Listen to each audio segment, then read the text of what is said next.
Good afternoon. कैसे हो आप सब? बढ़िया। चलो जी, वापस आते हैं हमारे सब्जेक्ट पर। सब्जेक्ट का नाम क्या है? Cost and management accounting. तो भाई लास्ट क्लास में हमने शुरुआत करी, कॉस्ट की डेफिनेशन जो है समझी। कॉस्ट क्या होता है? Cost is a amount of expenditure. कौन सा एक्सपेंडिचर? एक्चुअल या नोशनल।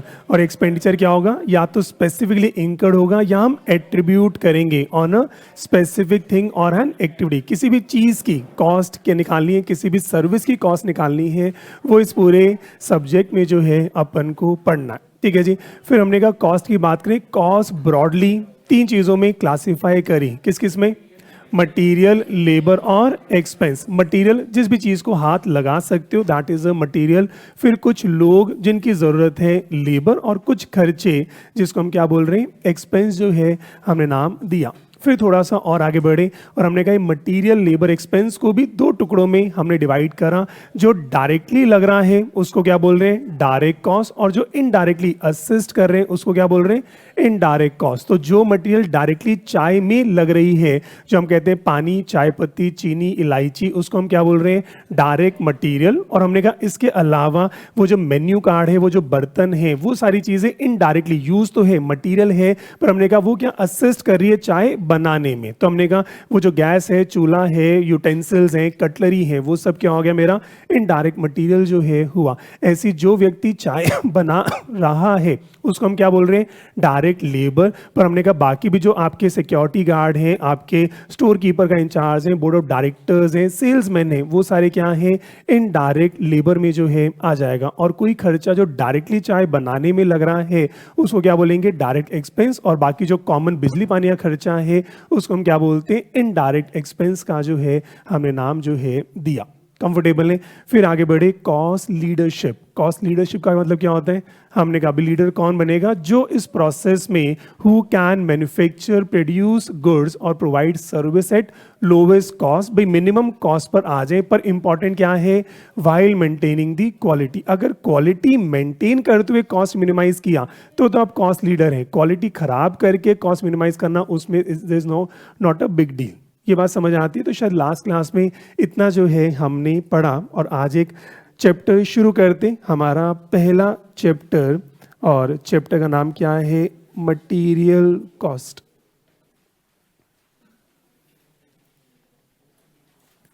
तो भाई आज एक नए चैप्टर के साथ शुरुआत करते हैं। बेसिकली तीन ही चैप्टर्स हैं, मटेरियल, लेबर और एक्सपेंस। तो मटेरियल की बात करें, लेबर की बात करें, एक्सपेंस की बात कर रहे हैं, उसी को दो में डिवाइड करा। हमने कहा डायरेक्ट कॉस्ट और इनडायरेक्ट कॉस्ट। ठीक है जी। फिर indirect material, indirect labour, indirect expense, उसको कॉमनली हम क्या बोलते हैं? ओवरहेड्स का एक नाम जो है देते हैं। जो भी इनडायरेक्ट मटेरियल है, इनडायरेक्ट लेबर है, इनडायरेक्ट एक्सपेंस, उसको कलेक्टिवली क्या बोलते हैं? ओवरहेड का नाम दिया। और उसके भी फिर हमने टुकड़े करें। वो सारा मटेरियल, सारी लेबर, सारे एक्सपेंस जो फैक्ट्री में लग रहा है उसको हम क्या बोल रहे हैं? Production overhead. हमने कहा जो ऑफिस में लग रहा है उसको क्या बोल रहे हैं? Office overhead. और जो शोरूम में लग रहा है उसको क्या बोलते हैं? Selling and distribution overheads. ठीक है। तो indirect material, indirect labour, indirect expense, उसको कलेक्टिवली क्या नाम बोला हमने? ओवरहेड्स का नाम दिया। पूरा एक चैप्टर आएगा ओवरहेड्स क्या होते हैं, कैसे करते हैं, फिर प्रोडक्शन ओवरहेड्स को कैसे मैनेज करें, ऑफिस ओवरहेड्स को कैसे मैनेज करें, सेल्स ओवरहेड्स को कैसे मैनेज करें, सारी चीजें धीरे धीरे जो है अपन को पढ़नी है। ठीक है जी। तो आज शुरू करते हैं हमारा मटेरियल कॉस्ट। तो भाई मटेरियल कॉस्ट में दो ही चीज़ें मुझे पढ़ानी है। एक तो मटेरियल कॉस्ट कैसे निकालते हैं, और दूसरा इंपॉर्टेंट क्या है?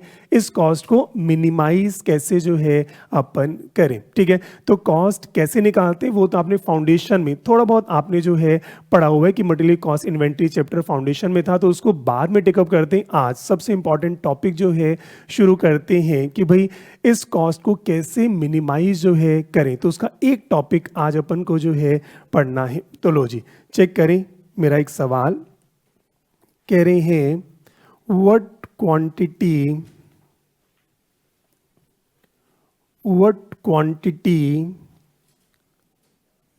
should be ordered, what quantity should be ordered to minimize inventory cost. To minimize inventory cost.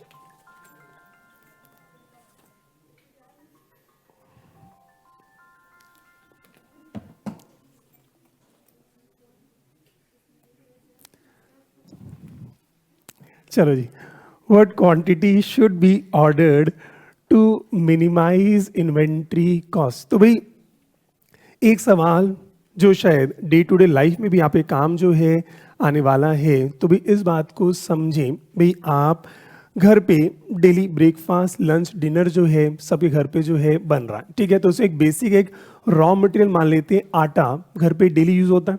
तो भाई सबके घर पे आटा डेली यूज होता है, और मान लेते हैं आपके घर की डेली कंजम्पशन, अब लिखना नहीं, आपके घर की मान लेते हैं daily consumption that is 1 kg। तो भाई डेली 1 किलो आटा, भाई आप सब रोटी खा रहे हैं, ब्रेकफास्ट भी कर रहे हैं, लंच भी करेंगे, डिनर भी करेंगे, तो मान लेते हैं पूरे दिन में 1 किलो आटा घर पे यूज जो है हो रहा, ठीक है जी। अब आपकी मम्मा ने आपको कहा कि बेटा मार्केट से जाके आटा जो है लेकर आना है, ठीक है। अब सवाल ये है, ये आपको पता है डेली आज भी आटा यूज होगा, कल भी यूज होगा, परसों भी यूज होगा, डेली आटा जो है यूज हो रहा है। सवाल ये है, आप मार्केट से 1 kg आटा लेकर आओगे, भी आज का आटा आज का हो जाएगा, कल फिर जाओगे 1 kg आटा लेकर आओगे, परसों फिर जाओगे 1 kg आटा जो है लेकर आओगे। तो भी एक डिसीजन है कि आप 1 किलो आटा लेकर आओगे, या आपने कहा नहीं सर मैं एक हफ्ते का आटा 7 kg ले आऊंगा, तो हर संडे के संडे में जाऊंगा, एक हफ्ते का मैं 7 किलो आटा जो है मैं लेकर आना चाहूंगा। या आपने कहा सही नहीं सर मैं 1 महीने का आटा एक साथ ले आऊंगा, कहाँ सर डेली यूज होना है, तो मेरे हिसाब से 30 किलो आटा जो है लेकर आना चाहिए। आपने कहा सर जब हर रोज यूज होना है तो सर पूरे साल का ही आटा जो है एक साथ ले आते, कहाँ डेली मम्मी बार बार जो है हमें बोलेगी, तो सर क्योंकि डेली यूज होना है तो सर हम तो पूरे साल का आटा एक साथ जो है खरीद लेंगे। या आपने कहा सर जब डेली ही यूज होना है तो सर एक साल का क्यों, मैं पूरे 10 साल का आटा 3650 किलो जो है ट्रक भर भर के मैं आटा जो है लेकर आ, मम्मी लो रोटियां बनाओ। तो भाई सवाल ये है डिसीजन कैसे लोगे। भाई आपको 1-1 किलो आटा लेना चाहिए कि 2-2 किलो आटा लेना चाहिए, 5 किलो लेना चाहिए, 10 किलो लेना चाहिए, 15 किलो लेना चाहिए, 20 किलो लेना चाहिए, 50 किलो लेना चाहिए, 100 किलो लेना चाहिए, 300 किलो लेना चाहिए, 3000 किलो लेना चाहिए, डेली यूज तो होना है, यूज तो होना है। सवाल ये है कितनी क्वांटिटी, आटे के ग्रेड की बात करें आज हमें यही पढ़ना है, मैं कितनी क्वांटिटी का आटा परचेज करूं कि मेरी कॉस्ट मिनिमाइज जो है हमारी हो। तो भाई अब आराम से आप सोचें, अगर 1 kg आटा आप लाते हो, इसका फायदा नुकसान मैं आपसे पूछता हूं, आराम से सोचें अगर 1 kg आटा आप लाते हो इसका क्या फायदा होगा और क्या नुकसान होगा। पहले इसकी बात करते हैं, फिर हम आएंगे अगर 365 या 3650 किलो लाते हैं इसका फायदा इसका नुकसान क्या होगा। तो मेरी कोशिश है कि आप खुद ही फॉर्मूले जो है बनाते जाओगे। तो पहले आप ये बताओ, अगर 1 kg लाएं, लो जी माइक देना जो है शुरू करें, अगर 1 kg आटा लें तो क्या फायदा और क्या नुकसान। सर जैसे अगर हम 1 kg आटा लेंगे तो सर अगर हमारी दुकान दूर है तो सर हमें बार बार जाना पड़ेगा, रोज तो हमारी ट्रांसपोर्टेशन कॉस्ट लगेगी। ओके सर, अगर 1 kg लेते हैं, पहला नुकसान उन्होंने कहा कि सर देखो डेली जाना है, ट्रांसपोर्टेशन कॉस्ट जो है वो लगेगी, ट्रांसपोर्टेशन कॉस्ट जो है हमारी डेली की लगेगी। और सर दूसरी बात सर, अगर हम 1 kg खरीदते हैं तो सर जरूरी नहीं है कि वो सर 1 kg उसी दिन ज्यादा भी लग सकता है सर 1 kg से। चलो ठीक है, तो सर अगर 1 kg लेते तो कई बार ज्यादा भी जो है लग सकता है। ये हमारा नेक्स्ट टॉपिक कल जो है हम डिस्कस जो है करेंगे। मान के चलते 1 kg है, ठीक है, कल का यही टॉपिक भी आना है। सर कल को ज्यादा हुआ तो क्या होगा, तो इसलिए दोनों टॉपिक जो है ना आपके पेपर में आने हैं। तो फर्स्ट टॉपिक 1 kg मानकर चलें तो 1 kg खरीदना चाहिए डेली बेस पर, तो इसका फायदा और नुकसान। तो आपने कहा सर बस नुकसान है, कोई फायदा नहीं है, ठीक है। और माइक जो है देना शुरू करें। सर हमारी स्पेस पे मैटर करता है, जैसे हमारे पास ड्रम है उसकी कैपेसिटी 1 kg है हमारे घर में, ठीक तो है, हम 1 किलो ला पाएंगे आटा, या फिर अगर हमारे उसके 10 kg है तो हम 10 kg स्टोर कर सकते हैं, वो स्पेस भी ऑक्यूपाई करता है। ओके तो उन्होंने कहा सर अब एक बात और है, अगर 1 kg लेते हैं तो सर 1 kg को स्टोर करना, भाई हमारे पास सर एक कंटेनर है, सभी घर में कंटेनर होगा, तो सर 1 kg या कंटेनर है उसमें स्टोर करते हैं। सर अगर 10 kg आटा लोगे तो 10 kg का कंटेनर भी रखना पड़ेगा। सर अगर आप 30 kg लोगे तो 30 kg का कंटेनर भी खरीदना पड़ेगा। अगर आप 365 सर इसका तो कंटेनर ही नहीं आएगा, शायद एक पूरा कमरा लेना पड़ेगा। और अगर आप सर 3650 सर पूरा एक मकान लेना पड़ेगा, उसमें कई कमरे लेने पड़ेंगे। तो मतलब कुल मिला के कि सर अगर हम जितना कम लेंगे तो सर स्टोर करने की कॉस्ट कम हो जाएगी, जितना ज़्यादा लेंगे स्टोर करने की कॉस्ट थोड़ी सी जो है बढ़ जाएगी। ठीक है जी। और सर क्वालिटी भी उसमें होती है कि मतलब over the days quality degrade होती है किसी भी चीज़ की अगर हम कोई ओके खरीदते हैं एक उन्होंने कहा सर अगर 1 kg लेते हैं तो सर ये लेटेस्ट मटेरियल मेरे पास आएगा, लेटेस्ट मटेरियल आएगा, बिल्कुल फ्रेश होगा। पर अगर सर क्वांटिटी में लेते हैं तो सर थोड़ा सा पड़े पड़े भी सामान खराब हो जाता है, चोरी भी हो जाता है, चूहे आ जाएंगे, खराब भी हो जाएगा, ऑब्सोलीट हो जाएगा सर, उसका भी नुकसान जो है होता है। ठीक है, और कोई कुछ सर कहना चाहिए? टाइम वैल्यू भी, जैसे कि अगर हमें रोज रोज 1 ही किलो खरीदेंगे तो हमें बार बार जाना पड़ेगा उसके लिए। हाँ बार बार जाना पड़ेगा तो वही कॉस्ट, वही ट्रांसपोर्टेशन होगी, इम्प्लाइड कॉस्ट भी हो गई। सर डेली जाना पड़ेगा तो अगर किसी को भेजेंगे तो उस एम्प्लॉय की सैलरी हो जाएगी, मैं खुद जाऊंगा तो मेरी इम्प्लाइड कॉस्ट मतलब जाने आने जाने की कॉस्ट मेरी बार बार जो है लगेगी। हाँ जी सर एवरीडे उस पे कॉस्ट ज़्यादा पड़ेगी ना, अगर हम डिफरेंट थोड़ा सा माइक और पास लें। उसमें रोज चार्जेस चेंज हो सकते हैं ना आटे में, तो हाँ जी चार्जेस भी तो अलग अलग होते हैं। हाँ भाई अगर मैं डेली जाऊंगा तो डेली की कॉस्ट मेरी जो है पड़ जाएगी। तो आप कह रहे हैं बल्क में लेना चाहिए, तो बल्क में ले लेते हैं सीधा 3650, जाना ही नहीं पड़ेगा। ज़्यादा बल्क नहीं, थोड़ा मतलब ज्यादा बल्क नहीं थोड़ा बल्क, ठीक है 365 ले लेते हैं, इससे भी कम। तो ये डिसीजन कैसे ले रहे हो? बस मन सर 365 भी ज्यादा लग रहा है सर, चलो 300 पे, चलो 250 पे लग जाते, चलो 125 पे रोक लेते हैं। हाँ जी चलो, और कोई कुछ कहना चाहे? ठीक है, तो भी कुल मिला के जो बात समझ आई, भी कुल मिला के समझ आई कि सर देखो होता क्या है, अगर मैं इसको समराइज करूं सर, अगर 1 kg आप लाते हो सर, देखो इसका एक फायदा है। इसका फायदा क्या है? एक तो सामान आपको लेटेस्ट मिलेगा, ये मानते हो सर। दूसरा क्या है? सामान लेटेस्ट मिलेगा, स्टोर करने की कॉस्ट मेरी कम रहेगी, छोटे से कंटेनर में स्टोर जो है कर सकते हैं। अगर कंटेनर भी खरीदना है तो कैपिटल इन्वेस्टमेंट है, छोटे से कंटेनर में काम जो है मेरा जो है हो जाएगा। पर नुकसान क्या है? डेली मेरे को जाना पड़ेगा, तो डेली आने जाने की कॉस्ट, ट्रांसपोर्टेशन कॉस्ट, एक एम्प्लॉय चाहिए, वो कॉस्ट मेरी इंकर जो है मेरी होती है। ठीक है, तो इसके अपने फायदे अपने नुकसान। सर अगर बल्क में लेते हैं, अगर बल्क में लेते हैं तो सर तो सर बल्क में क्वांटिटी डिस्काउंट भी मिलता है। सर छोटी सी बात है, 1 kg लेंगे महंगा मिलता है, अगर मैं बल्क में लूंगा तो शायद 20, 30, 40% डिस्काउंट भी मिलेगा। ये बात मानते हैं? बल्क में जितना ज्यादा लोगे उतना डिस्काउंट मिलता है, तो सर बल्क में लेंगे तो सर डिस्काउंट हमें जो है मिल जाएगा, ये बात भी पक्की है। सर बल्क में लेंगे, आने जाने का खर्चा खत्म हो गया, एक ही बारी में गए ट्रक भर के जो है हम लेकर जो है आ गए, ये भी हमें फायदा हुआ। पर सर 3650 kg स्टोर करना, सर मुझे शायद एक पूरा गोडाउन लेना पड़ेगा, तो सर गोडाउन का रेंट भरना पड़ जाएगा मुझे। सर अगर 3650 kg लेता हूं तो सर उसको मेरे को प्रिजर्व भी करना पड़ेगा।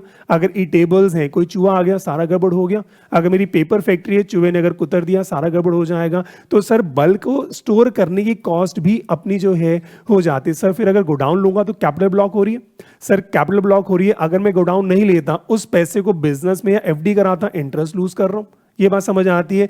तो कुल मिला के अगर समझ आया, इन्वेंट्री में 3 चीजें मैटर करती हैं भाई। एक परचेज कॉस्ट, परचेज कॉस्ट तो मैंने कहा अगर मैं एक चीज लेता हूं, परचेज कॉस्ट टोटल में ज्यादा पड़ जाएगी। बल्क में लेता हूं, क्वांटिटी डिस्काउंट मिलेगा। एक तो परचेज कॉस्ट मैटर करती है, दूसरा हमने कहा ऑर्डरिंग कॉस्ट, मैंने कहा हर बार ऑर्डर करने की कॉस्ट मेरी जो है लग रही है वो मैटर करती है। और तीसरा क्या है? Storage cost. ये बात समझ आती है? तो मुझे अब सोच के बाद मुझे कौन सी कितनी क्वांटिटी परचेज करनी चाहिए, भी मुझे वो क्वांटिटी परचेज करनी चाहिए जब इन तीनों का सम टोटल करें, वो क्या बन जाए? टोटल कॉस्ट, वो मिनिमम आ जाए।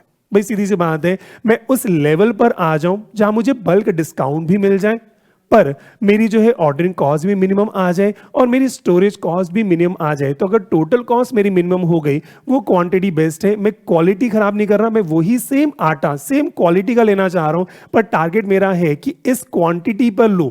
जैसे आपके आटे की बात करें, 1 kg का प्राइस भी होता है, 5 kg का पैकेट भी होता है, 10 kg का भी होता है, 20 kg का भी होता है, सबके प्राइस अलग होते हैं। तो मुझे 1 kg, 5 kg, 10 kg, 20 kg या 50 kg, 100 kg कौन सा पैकेट खरीदना चाहिए, वो मुझे आज की क्लास में थोड़ा सा जो है आपको समझाना।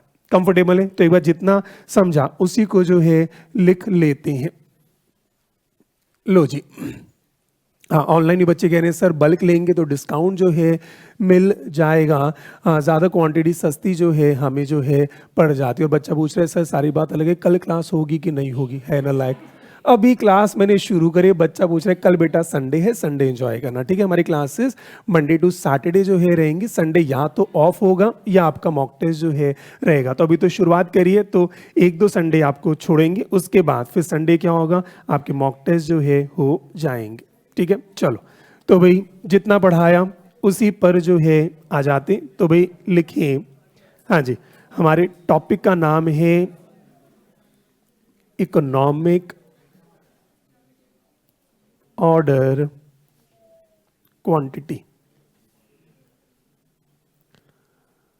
तो भाई हमारे टॉपिक का नाम है इकोनॉमिक ऑर्डर क्वांटिटी, जिसको शॉर्ट में कहते हैं EOQ।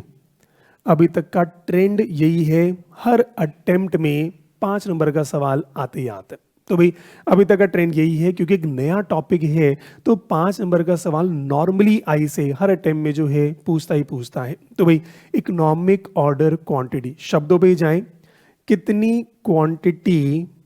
क्वांटिटी अपन ऑर्डर करें 1 kg, 5 kg, 10 kg या 20 kg, जिससे हमारी कॉस्ट क्या हो जाए, इकोनॉमिकल जो है हो जाए। भाई कॉस्ट में मुझे कुछ नहीं बढ़ाना, कितनी क्वांटिटी मैं ऑर्डर करूं, कितनी क्वांटिटी मैं ऑर्डर करूं, क्या मेरा ऑर्डर साइज होना चाहिए जिससे मेरी कॉस्ट क्या हो जाए, इकोनॉमिकल जो है आ जाए।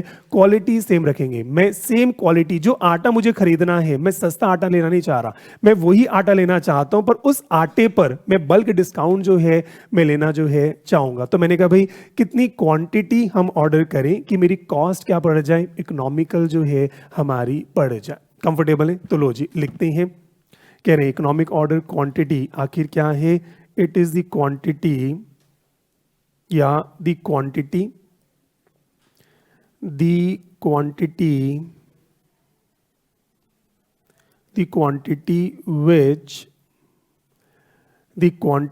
which if ordered, अब ऑर्डर करो या ना करो तो बात की बात है। हाँ, अगर आप ऑर्डर करते हैं, the quantity which if ordered results in least inventory cost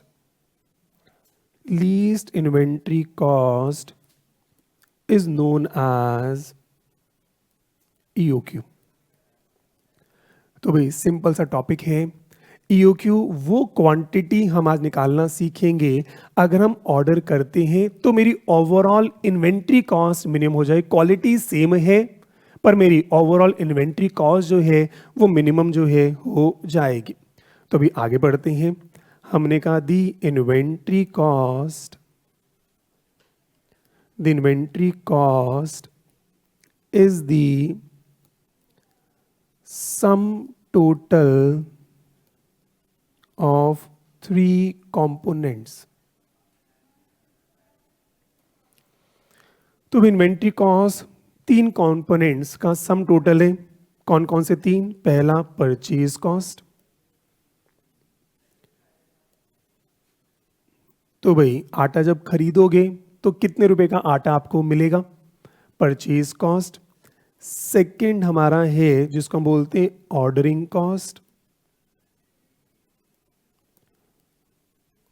cost, या इसको हम बोल देते हैं procurement cost.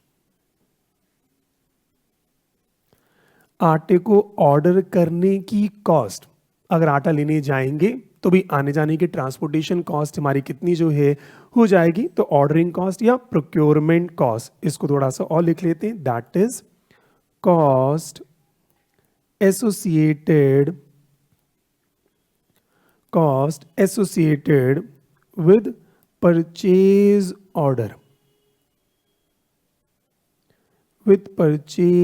Order of material. तो मटेरियल को जब भी खरीदते हैं तो हमारी कॉस्ट कौन कौन सी लगती है। फॉर एग्जाम्पल कुछ एग्जाम्पल्स ले लेते हैं। पहला ट्रांसपोर्टेशन कॉस्ट,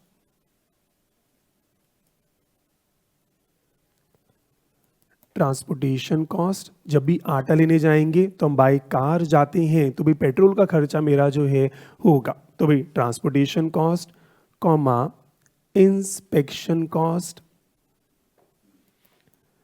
तो भाई हमारी तो एमएनसी है, तो जब भी सामान आता है हम उसको इंस्पेक्ट करते हैं, सैंपल बेसिस पर टेस्ट करते हैं क्या ये क्वालिटी सेम आई कि नहीं जो है आई है। तो जब भी चाहे आप 1 kg लाओ चाहे 10 kg लाओ, उसमें कुछ सैंपल लेके टेस्ट कर लेते हैं, हाँ भाई आटा वही चाहिए था जो हमने मंगाया है, तो इंस्पेक्शन कॉस्ट हमारी लगती है comma documentation cost.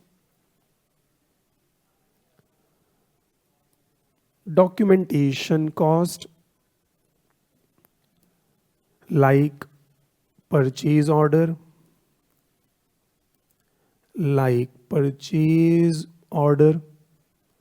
comma cost to invite tenders,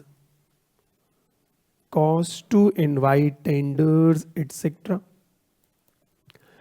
और सर हमारी तो एमएनसी है, तो सर जब भी हम कोई भी सामान खरीदते हैं तो सर उसके लिए तो क्या है, पहले हम टेंडर्स मंगवाते हैं। सर हमारा छोटा मोटा काम नहीं, हम तो टन्स में सामान खरीद रहे हैं। सर टन्स में सामान खरीद रहे हैं तो हमारे जितने सप्लायर्स हैं सबसे पूछते हैं हाँ भाई अब हमें मेटल चाहिए, हमें ब्रास चाहिए, बताओ जी क्या रेट जो है आप दोगे। सबके साथ नेगोशिएशन होती है, सबके साथ मीटिंग्स होती है।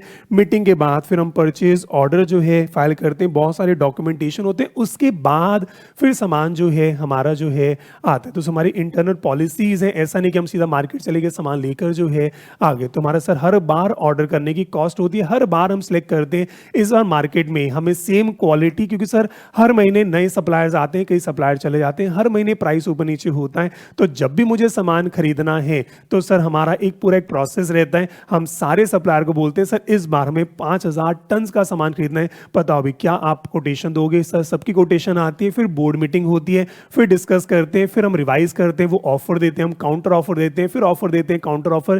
सर पूरा प्रोसेस 1 महीने का चलता है, उसके बाद फिर हम ऑर्डर जो है करते हैं। तो अगर ऐसा सिस्टम है तो सर हर बार बोर्ड मीटिंग बुलाना है, सारे डायरेक्टर्स को सिटिंग फीस हमें देनी पड़ती है, हर बोर्ड मीटिंग का हमारा खर्चा जो है होता है। सर जितनी मेल्स आ रही है बहुत खर्चा होता है, तो सर हर बार का एक ऑर्डर करने का हमारा 15-20 हज़ार रुपये का खर्चा तो सीधा सीधा जो है हो जाता है। कंफर्टेबल है, तो हमने कहा जब भी आप ऑर्डर करते हैं उस ऑर्डर करने में क्या क्या कॉस्ट आपकी लगती है वो सारी एक साथ जो है आ जाएगी। लो जी, ऐसे ही फिर थर्ड, और सर जब सामान आ गया तो सामान को स्टोर करने की कॉस्ट, सामान को होल्ड करने की कॉस्ट या सामान को कैरी करने की कॉस्ट हम बोलते हैं carrying cost,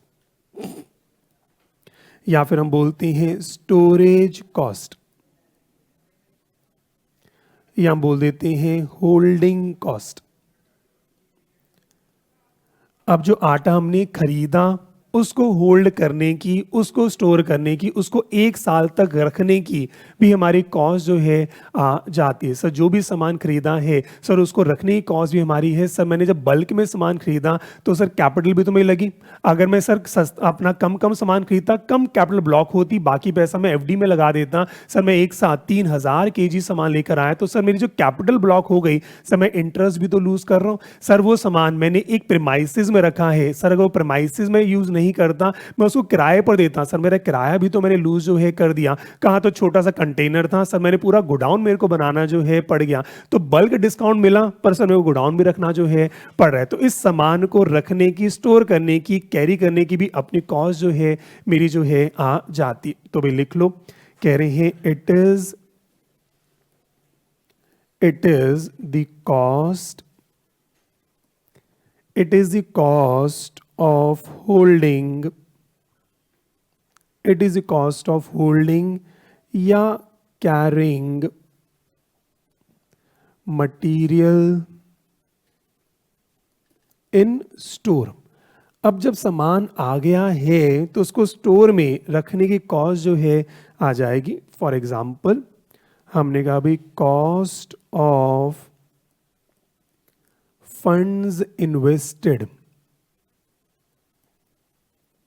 cost of funds invested.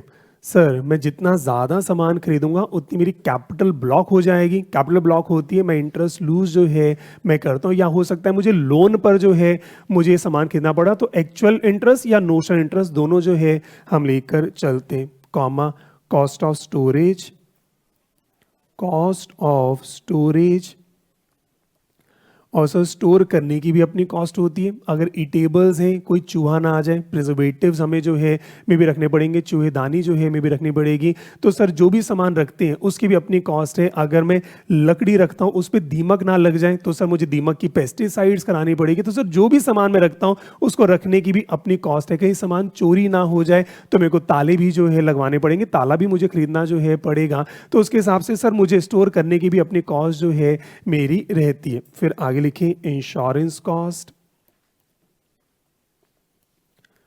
और सर जितना सामान रखूंगा इंश्योरेंस भी करानी पड़ती है। सर जितना ज्यादा सामान उतना इंश्योरेंस प्रीमियम पे करना पड़ेगा, जितना कम सामान है उतना प्रीमियम मुझे कम पे जो है करना जो है पड़ेगा। ऐसे ही ऑब्सोलिसेंस कॉस्ट,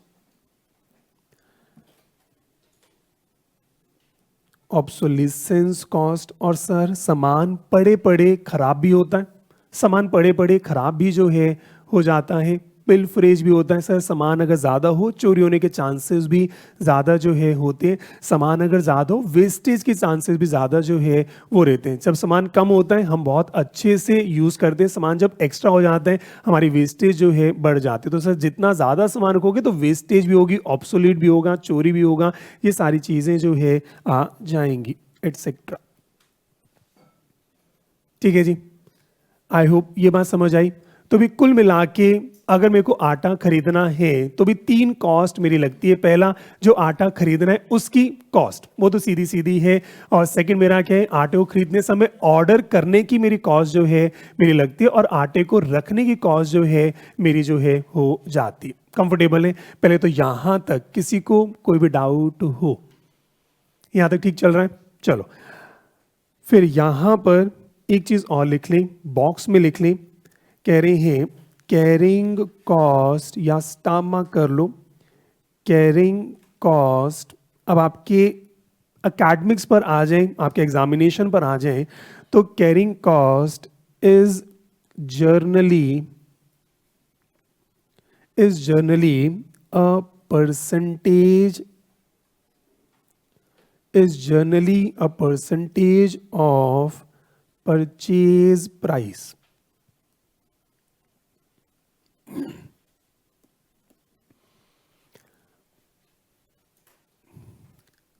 तो भी आपके पेपर में, क्योंकि ये सब चीज़ें आपको निकालनी होगी, ऑर्डरिंग कॉस्ट कितनी है, कैरिंग कॉस्ट कितनी है, तो भी पेपर में नॉर्मली देखा गया और रियलिटी में भी देखा गया, जो कैरिंग कॉस्ट है वो नॉर्मली परचेज प्राइस का एक परसेंटेज जो है वो नॉर्मली जो है एमएनसीज निकाल लेती हैं। भाई परसेंटेज ऑफ परचेज प्राइस, उसको थोड़ा समझते हैं। भाई जो सामान महंगा है उसको स्टोर करने की कॉस्ट ज्यादा होती है एज कंपेयर टू जो सामान सस्ता है। जैसे कंस्ट्रक्शन इंडस्ट्री की बात करें तो भाई कंस्ट्रक्शन इंडस्ट्री की बात करें तो उनको लोग क्या चाहिए होता है, उनको सीमेंट भी रखनी होती है, ब्रिक्स भी रखनी होती है, सैंड भी रखना होता है, मार्बल भी जो है रखना होता है। अब आप सोच के बताओ, आपके पास ईंटें हैं, आपके पास रेता पड़ा है, सीमेंट है, मार्बल है, तो आप खुद सोच के बताओ वो जो बिल्डर है वो किस पे ज्यादा सिक्योरिटी रखता है, किस पे ज्यादा स्टोरेज करता है, मार्बल और सीमेंट पे। क्यों? वो सामान महंगा है, उसको चोरी होने के चांसेस ज्यादा होते हैं, उनको थोड़ा सा वो सेफ रखता है। और ईंटों की बात करें वो तो बाहर ही छोड़ देता है, रेते की बात करें बाहर ही पड़ा। तो भाई छोटी सी बात है, जो सामान जितना महंगा होगा उस पे स्टोरेज कॉस्ट ज्यादा लगती है। तो हो सकता है मार्बल गोडाउन के अंदर होगा और ईंटें बाहर सड़क पर जो है पड़ी है। ज्वेलरी की बात करें, ज्वेलरी में आपके जितने भी ज्वेलर्स होते हैं उनके पास आर्टिफिशियल ज्वेलरी भी होती है, उनके पास डायमंड प्लेटिनम ये भी जो है होता है। अब बताओ सेफ लॉकर में, अब लॉकर, सेफ लॉकर बहुत महंगा आता है, उसमें वो डायमंड गोल्ड रखते होंगे या आर्टिफिशियल ज्वेलरी रखते होंगे? Diamond gold. क्यों? वो सामान महंगा है, तो जो सामान महंगा होता है उनको सेफ लॉकर में रखा जाता है, और जो सामान सस्ता है उसको नॉर्मली स्टोर में कॉस्ट कम जो है लगती है। तो इस चक्कर मार्केट में एक ट्रेंड है कि भी परचेज प्राइस, जो सामान जितना महंगा होगा उस पर स्टोरेज कॉस्ट ज़्यादा लगेगी, जो सामान जितना सस्ता होगा उस पर स्टोरेज कॉस्ट कम होगी, जो सामान महंगा है उसकी इंश्योरेंस प्रीमियम ज़्यादा होती है, जो सामान सस्ता है उसकी इंश्योरेंस प्रीमियम कम जो है होती है, और डेफिनेटली जो सामान महंगा है उस पे कैपिटल ब्लॉक भी ज्यादा होगी, इंटरेस्ट ज्यादा लूज करेंगे, जो सामान सस्ता है उस पे कैपिटल कम ब्लॉक होती है। इसलिए आपको कई बार गिवन होता है भी, आपको कह देंगे कैरिंग कॉस्ट इज 10%, तो 10% किसका होगा? परचेज प्राइस का। तो अगर आपका परचेज प्राइस 100 रुपए है तो कैरिंग कॉस्ट 10 रुपए की होगी, 1000 रुपए तो 100 रुपए, तो आपको नॉर्मली परसेंटेज जो है कई बार देते हैं, तो परसेंटेज किसका होगा? परचेज प्राइस का जो है परसेंटेज गिवन होगा। कंफर्टेबल है? चलो जी, तो भाई अब कुछ फॉर्मूले आप ही से बनाना मैं शुरू करता हूं। तो भाई अब हमें 3 कॉस्ट पहले चाहिए। परचेज कॉस्ट अपन निकालेंगे, ऑर्डरिंग कॉस्ट निकालेंगे, कैरिंग कॉस्ट, और फिर क्या करना है? टोटल कॉस्ट निकालेंगे। टोटल कॉस्ट क्या होती है? इन तीनों का सम जो है हो जाता है। तो लो जी शुरू करें। तो भाई आप मुझे बताएं, पहला फॉर्मूला खुद ही बनाना शुरू करना। वेयर एनुअल परचेज कॉस्ट, लो जी, वेयर एनुअल परचेज कॉस्ट। तो भाई एनुअल परचेज कॉस्ट क्या फॉर्मूला होगा? भाई मेरे को हर दिन 1 kg आटा कंज्यूम करना है, पूरे साल का कितना हो गया? 365 kg आटा हो गया। तो भाई मेरी एनुअल परचेज कॉस्ट कितनी होगी? एनुअल क्वांटिटी कितनी है? 365 multiply by purchase, net purchase price. भाई नेट जो डिस्काउंट के बाद नेट प्राइस मेरे को पड़ेगा वो मेरी परचेज कॉस्ट हो जाएगी। तो देखिए annual quantity purchased, annual quantity purchase multiply by net purchase price, net purchase price per unit. तो भाई अगर 1 kg लेंगे मे बी शायद 20 रुपए पर केजी पड़ेगा, अगर हम बल्क में लेंगे तो 20 के वो शायद 18 दे देंगे। तो भाई नेट प्राइस क्या पड़ा? मल्टीप्लाई बाय हमने पूरे साल कितनी क्वांटिटी खरीदी, ये मेरा क्या आ जाएगा? एनुअल परचेज कॉस्ट जो है आ जाएगा। लो जी ऐसे ही अब नेक्स्ट सोच के बताओ। हमने कहा annual ordering cost, annual ordering cost, पूरे साल की ऑर्डरिंग कॉस्ट कैसे निकालोगे?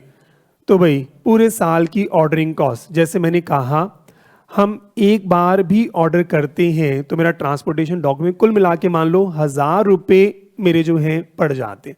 तो मैं एक बार भी ऑर्डर करूंगा तो 1000 रुपए मेरा ऑर्डर का जो है कॉस्ट जो है पड़ता है। तो बताओ पूरे साल ऑर्डरिंग कॉस्ट कितनी लगेगी?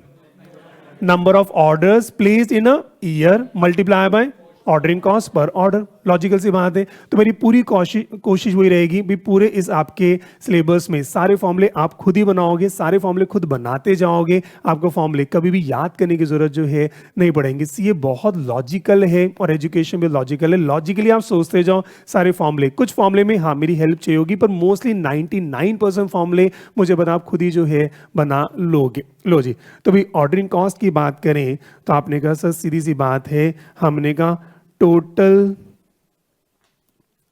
number of orders placed in the year, पूरे साल कितने ऑर्डर प्लेस करें। अगर मैं डेली ऑर्डर प्लेस कर रहा हूं तो 365 ऑर्डर जो है हो जाएंगे। अगर मंथली ऑर्डर प्लेस कर रहा हूं तो 12 ऑर्डर हो जाएंगे। अगर एनुअल ऑर्डर एक ही ऑर्डर होगा तो पूरे साल कितने ऑर्डर मैंने प्लेस करे, मल्टीप्लाई मेरा क्या हो जाएगा? Cost per order, cost per order. और एक बार ऑर्डर करने की कॉस्ट मेरी कितनी जो है मेरी पड़ती है। ये भी इजी है, कंफर्टेबल चल रहा है। चलो अब मैं आपसे अगर और पूछूं पूरे साल आप कितने ऑर्डर प्लेस करोगे, क्या ये फॉर्मूला बना पाओगे? एक बार कोशिश करो। हमने कहा number of orders placed in a year. अब आराम से सोचो आप पूरे साल कितने ऑर्डर प्लेस करोगे? तो भाई पहले क्या है, भाई पूरे साल की रिक्वायरमेंट कितनी है? सोचो, अब सोच के बताओ, पूरे साल मान लो मुझे 1000 मेरे को केजी चाहिए, पूरे साल मुझे 1000 केजी मुझे चाहिए, 1000 केजी चाहिए। और अब आप सोच के बताओ, अगर मैं 1 केजी खरीद कर लाता हूं, अगर मैं 1 केजी ही खरीद कर लाता हूं, तो बताओ कितने ऑर्डर प्लेस करूंगा? 1000। क्यों? आपने कहा 1000 आपको चाहिए, डिवाइड बाय 1 केजी आप लेकर आ रहे हो, तो 1000 ऑर्डर प्लेस करने पड़ेंगे। अच्छा, मैं एक बारी में 2 केजी लेकर आता हूं, तो आप कहोगे 500 डिवाइड बाय 2, तो सर 500 ऑर्डर प्लेस करने पड़ेंगे। अगर मैंने कहा मैं 10 केजी एक बारी में लेकर आता हूं, 100 ऑर्डर, तो भाई कितने ऑर्डर प्लेस कर रहे हो? सर छोटी सी बात है, पूरे साल की कितनी रिक्वायरमेंट है डिवाइड बाय आपका ऑर्डर साइज क्या है। ठीक है, तो लिख लो, हमने कहा भी annual purchase requirement, annual purchase requirement divided by order size. आपने जो भी ऑर्डर साइज डिसाइड करा, 1 केजी, 10 केजी, 5 केजी, 2 केजी, तो भाई सीधी सी बात है, पूरे साल में जितना आपको चाहिए, आपको पूरे साल में 1000 केजी अगर आपको चाहिए, और आपने डिसाइड किया मैं एक बारी में मैं 10 केजी लेकर जो है आता हूं, आपको पूरे साल 1000 चाहिए, एक बारी में 10 लेकर आता हूं, तो इसका मतलब 100 ऑर्डर प्लेस करने पड़ेंगे। हर ऑर्डर में 10 केजी लेकर आओगे, 1000 केजी जो है आपका हो जाएगा। आपने कहा मैं एक बारी में 1000 केजी लेकर आऊंगा, तो इसका मतलब एक ही ऑर्डर प्लेस करोगे, एक ही ऑर्डर में काम जो है हो जाएगा। कंफर्टेबल चल रहा है यहां तक? किसी को कोई भी डाउट हो? इजी चल रहा है? तो एक बार फॉर्मूले पे चेक कर लो। पहला फॉर्मूला क्या है? Annual purchase cost. वो कैसे निकलेगी? एनुअल रिक्वायरमेंट कितनी है multiply by net purchase price. Net purchase price वो हम निकाल लेंगे, ये मेरी क्या हो जाएगी? Annual purchase cost. दूसरी मेरी कॉस्ट क्या है? Total ordering cost, annual ordering cost. वो क्या होगा भाई? कितने ऑर्डर प्लेस करोगे multiply by cost per order. Cost per order आपने निकाला, कितने ऑर्डर प्लेस करे और कितने ऑर्डर प्लेस करोगे, भाई मेरे को कितनी रिक्वायरमेंट है और मेरा ऑर्डर साइज कितना है, उसके हिसाब से नंबर ऑफ ऑर्डर्स भी मेरे जो है आ जाएंगे। ठीक है जी, यहां तक सब मस्त चल रहा है? चलो जी, अब एक फॉर्मूला मेरे को सिखाना पड़ेगा। लो जी, इस बात को चेक करें। नेक्स्ट, एनुअल होल्डिंग कॉस्ट या एनुअल कैरिंग कॉस्ट। तो भाई अब आते हैं एनुअल होल्डिंग कॉस्ट या एनुअल कैरिंग कॉस्ट। इसका फॉर्मूला थोड़ा सा टिपिकल है, इसको समझते हैं। तो एनुअल होल्डिंग कॉस्ट फॉर्मूला बना, कह रहे average stock held during the year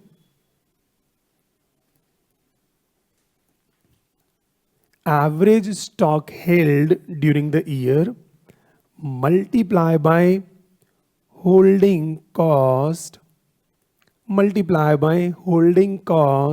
of, ध्यान से लिखना, 1 unit for 1 year।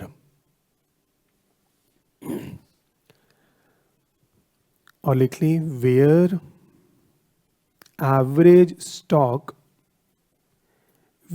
average stock equal to quantity ordered divided by 2, quantity ordered divided by 2। लो जी, और यहां पर एक और लिख लें, स्टार मार्क कर लें। इट इज प्रिज्यूम्ड, ये फॉर्मूला थोड़ा सा प्रिजम्पशन बेस्ड है। It is presumed that the usage of material is uniform throughout the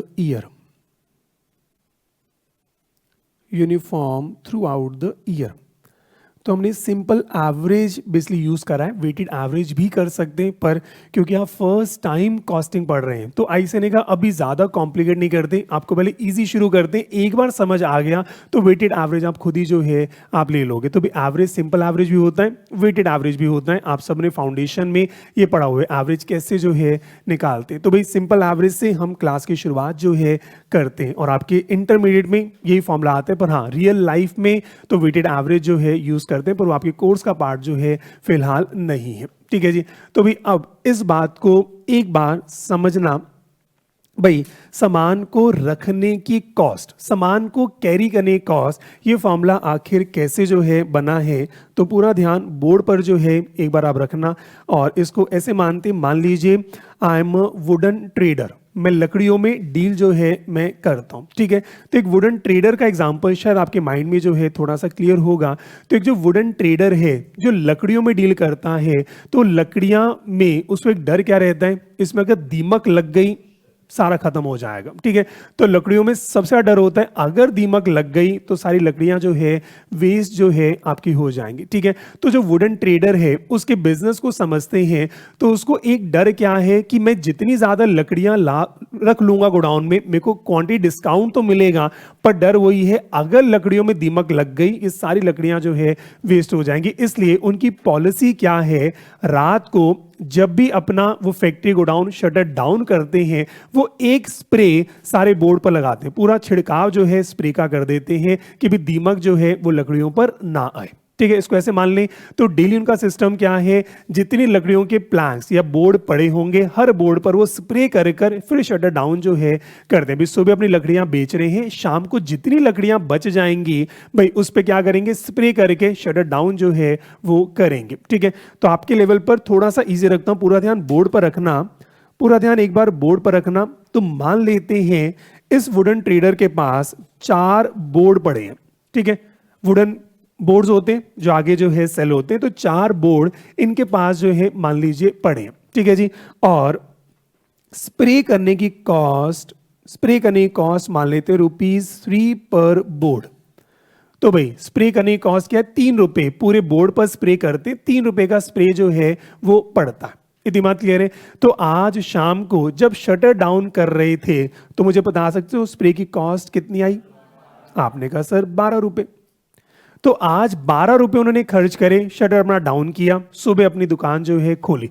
अब डेली सामान बिकता भी है, यूनिफॉर्म मानते हैं, मैंने कहा भी यूनिफॉर्म मानते हैं। अब यूनिफॉर्म आप चाहो एक एक मान लो, चाहे दो दो मान लो, जैसा आपका मन करे। तो एक बार एक मान लेते हैं भी आज एक बोर्ड मेरा सेल जो है हो गया, तो शाम को कितने बोर्ड रह गए, 3 पे स्प्रे करूंगा, कितने रुपए, ₹9। फिर अगले दिन फिर मैंने शटर खोला यूनिफॉर्म मानते हुए, तो अगर कल एक बिका आज भी एक बिकेगा, तो मैंने कहा भाई 2 बोर्ड जो है मेरे रात को बच गए, एक बोर्ड मैंने बेचा, शाम को 2 रह गए, तो 2 पे कितने रुपए लगे, 6। उसके अगले दिन फिर शटर खोला, एक बोर्ड मेरा फिर जो है बिक गया, रात को एक बोर्ड बचा, ₹3 जो है रहे। अगले दिन फिर मेरा एक बोर्ड था वो बिक गया, अगले दिन एक बोर्ड था वो बिक गया, तो शाम को मुझे कोई स्प्रे करने की जरूरत जो है नहीं पड़ी। और सीधी सी बात है, सामान बिक गया, मैंने ऑर्डर भी कर दिया होगा, नेक्स्ट डे मेरे पास फिर से 4 बोर्ड मेरे पास जो है आ गए। नेक्स्ट डे फिर से मेरे पास 4 बोर्ड जो है मेरे आ गए, और वही 4 3 2 1 0, मैंने कहा ₹12, ₹9, ₹6, ₹3, ₹0। यूनिफॉर्म मेरा काम जो है चल रहा है। ठीक है जी, क्या ये बात समझ आती है। तो हमने कहा भी यूनिफॉर्म मेरा काम चल रहा है, और मैं आपको कह रहा हूं भी मेरी ये स्प्रे की पूरे साल की कॉस्ट निकालनी है। मैंने कहा पूरे साल की बताओ मेरी स्प्रे की कॉस्ट कैसे आई, तो कैसे निकालोगे, 12 + 9 + 6 + 3 + 0 + 12 + 9 + 6 + 3 + 0 12 + 9 + 6, या तो ये सारा कर लो, या फाउंडेशन में आपको मैथमेटिक्स पढ़ाया था। तो हम क्या करें भाई, एक यूनिफॉर्म सीक्वेंस सीरीज बन रहा है, तो आपने कहा सर पहली बात तो ये सीक्वेंस बार बार रिपीट हो रहा है, ये सीक्वेंस बार बार रिपीट हो रहा है, तो सर हम क्या करें, अब ध्यान से देखना, सर 12 + 9 + 6 + 3 + 0 1 2 3 4 5, सर 5 दिन की इतनी टोटल कॉस्ट है, 5 दिन की इतनी टोटल कॉस्ट है। कंफर्टेबल है सर, ये 5 दिन की कॉस्ट है, मुझे कभी निकालनी है 365 दिन की, कैसे निकालूंगा सर, 5 दिन की कॉस्ट है तो 1 दिन की कॉस्ट कितनी, divide by 5 per day multiply by 365 annual cost. इसमें कोई दिक्कत तो नहीं है। तो सर सीधी सी बात है, मैंने 5 दिन की कॉस्ट निकाली, डिवाइड बाय 5 किया, पर डे कॉस्ट आ गई, मल्टीप्लाई बाय साल की कॉस्ट मेरी जो है मेरी आ गई। ये बात भी क्लियर है। लो जी, अब थोड़ा सा ध्यान से आप चेक करो। अब चाहो तो इसको सिंपल प्लस कर लो, नहीं तो एपी सीरीज बन रही है। एपी सीरीज आपके सामने है और एपी सीरीज का फॉर्मूला फाउंडेशन में आप सबने पढ़ा होगा, याद है या भूल गए हो? याद है। जो फाउंडेशन पढ़ा था सब कुछ मेरे को इंटर में जो है चाहिए। तो भाई एपी सीरीज का फॉर्मूला क्या होता है? n/2। n/2 का मतलब 5/2 इंटू में first term plus last term, first term plus last term. भाई सम का फॉर्मूला क्या होता है? n/2 into 2a plus n-1d, या फिर n/2 इंटू में first term plus last term divide by 5 multiply by 365। इतनी बात भी क्लियर है। ध्यान से चेक करो, ये मेरा हमेशा कैंसिल होगा क्योंकि 5 टर्म्स हैं, तो डिवाइड बाय 5 मैंने किया क्योंकि पर डे निकालना है। अगर 6 टर्म होती नीचे डिवाइड बाय 6 करता, ऊपर 6/2 करता। अगर 7 टर्म्स होती तो 7/2 करता और मुझे पर डे निकालना है। ये हमेशा कैंसिल होगा। इतनी बात क्लियर है। ध्यान से आप चेक करो, लास्ट में 0 आ रहा है, ये हमेशा ऐड करके इतने आएगा। कुल मिला के जो मेरे को समझ आया भाई, ये जो 12 है, ये 12 डिवाइड बाय 2 जो है हमने किया। जो फर्स्ट टर्म की जो कॉस्ट है बेसिकली मैं उसको डिवाइड बाय 2 जो है कर रहा हूं, उसको मैंने डिवाइड बाय 2 जो है मैंने किया। तो मैं ये कितना आया? 6 इंटू में 365। इतनी बात तो क्लियर है।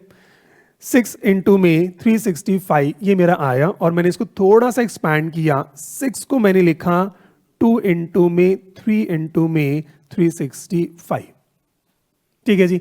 अब ध्यान से चेक करो, 365 क्या है? ये तो साल। मेरा ये 3 क्या है? स्प्रे की कॉस्ट। 3 क्या है? स्प्रे की कॉस्ट। मैं स्प्रे एक दिन करता हूं तो 3 रुपए मेरा स्प्रे जो है पड़ता है। और इस 2 को मैं एक बार लिख देता हूं 4 डिवाइडेड बाय 2। इस 2 को मैं क्या लिख रहा हूं? 4 डिवाइडेड बाय 2। अब इसको आराम से समझेंगे। 2 को मैंने क्या लिखा? 4 डिवाइडेड बाय 2। और ये 4 क्या है? मेरी क्वांटिटी। मैं 4 क्वांटिटी ऑर्डर करता हूं तो 4 डिवाइडेड बाय 2 जो है ये मेरा जो है हमेशा आएगा। एक दो एग्जांपल करेंगे और समझ जो है आएगा। और दूसरा, अब ध्यान से चेक करो, तो मैंने कहा मेरा जो एवरेज स्टॉक है, जो मेरा एवरेज स्टॉक है वो क्या है? Quantity ordered divided by 2। तो ये मेरा 4 डिवाइड बाय 2 ऐसे आया। और अब ध्यान से चेक करो, मेरा जो फॉर्मूला बना, मैंने कहा पूरे साल मेरी स्प्रे की कॉस्ट कितनी पड़ी? पूरे साल मेरी स्प्रे की कॉस्ट कितनी पड़ी? हमने कहा भी ऑन एन एवरेज आपने कितनी क्वांटिटी रखी? हमने कहा 2। कभी 4, कभी 3, कभी 2, कभी 1, कभी 0। तो ऑन एन एवरेज भी कभी मैंने 4 पर स्प्रे किया, कभी मैंने स्प्रे नहीं किया, कभी 3 पर स्प्रे करा, कभी मैंने 1 पर स्प्रे करा, कभी 2 पर स्प्रे किया। तो ऑन एन एवरेज मेरा 2 पे स्प्रे हर दिन हो रहा है। क्या ये बात समझ सकते हो? जैसे मैंने एक बार 4 पे स्प्रे करा तो एक दिन मैंने स्प्रे बिल्कुल नहीं किया, एक दिन मैंने 3 पर स्प्रे करा, एक दिन मैंने 1 पर स्प्रे करा। तो ऑन एन एवरेज मैं डेली 2 पर स्प्रे जो है कर रहा हूं। क्या ये बात समझ आती है?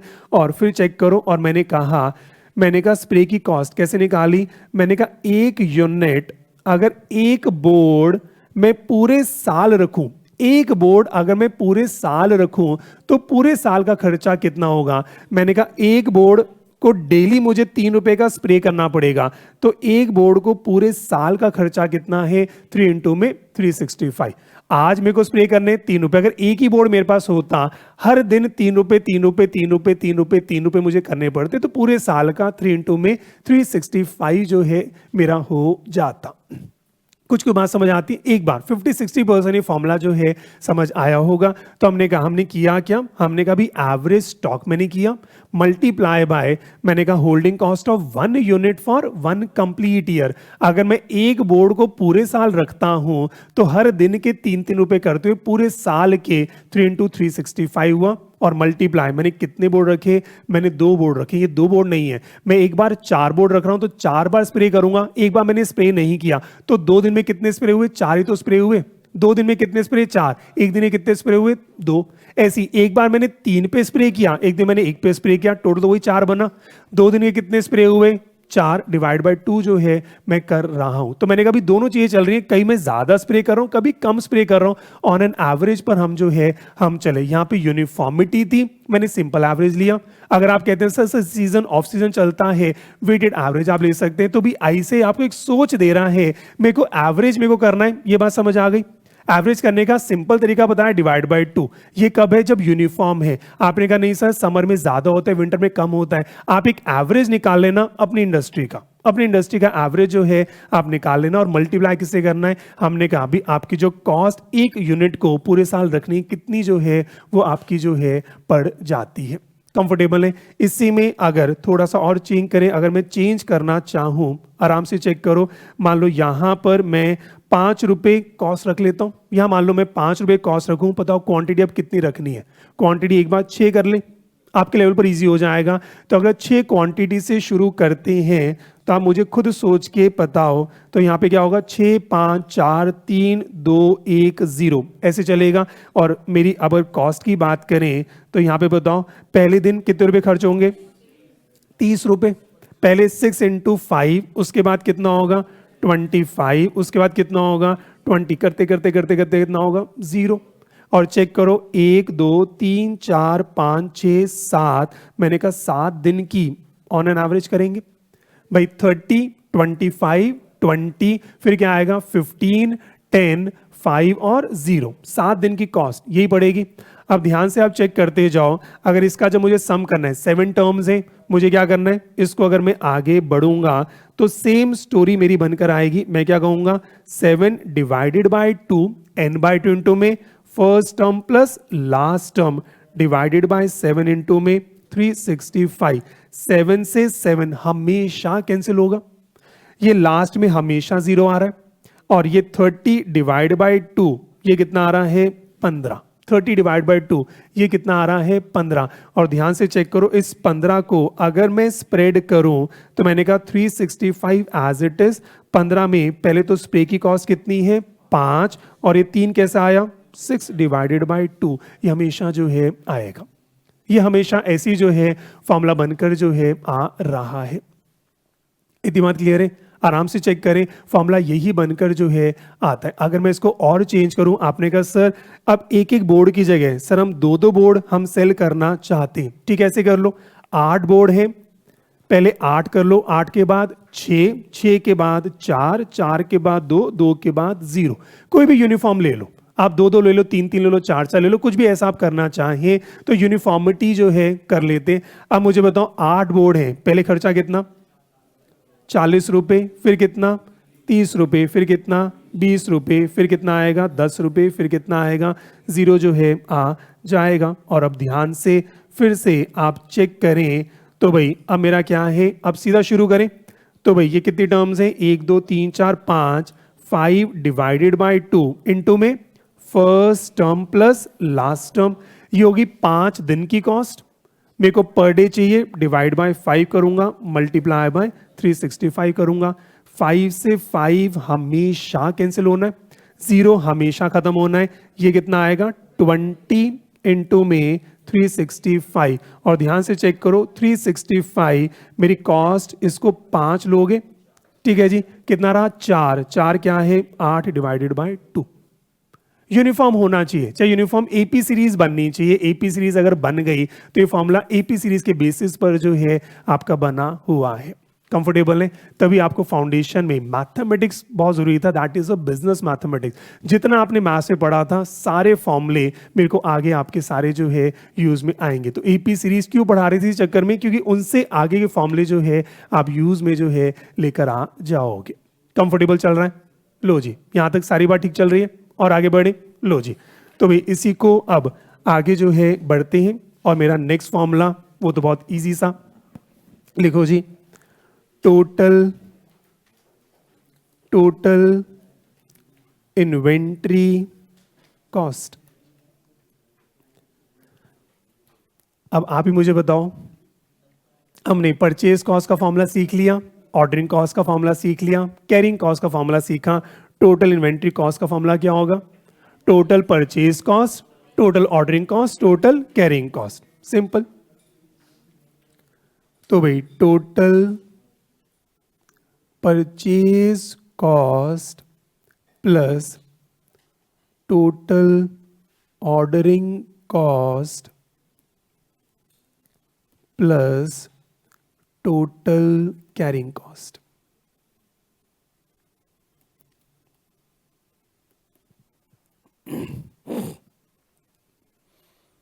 ठीक है जी, इसके बाद हम न्यूमेरिकल करना है, तो एक बार सारे फॉर्मूले रिवाइज करते हैं, फिर एक न्यूमेरिकल जो है अपन करते हैं।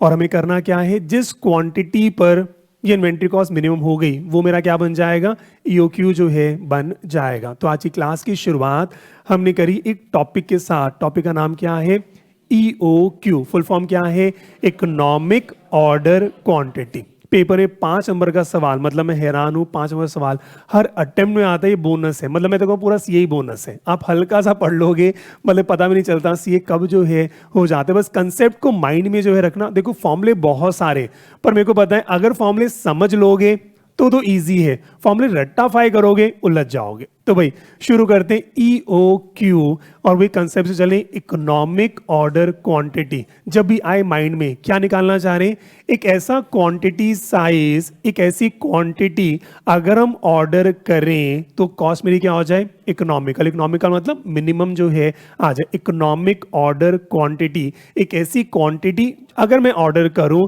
मेरी कॉस्ट क्या आ जाए, इकोनॉमिकल आ जाए।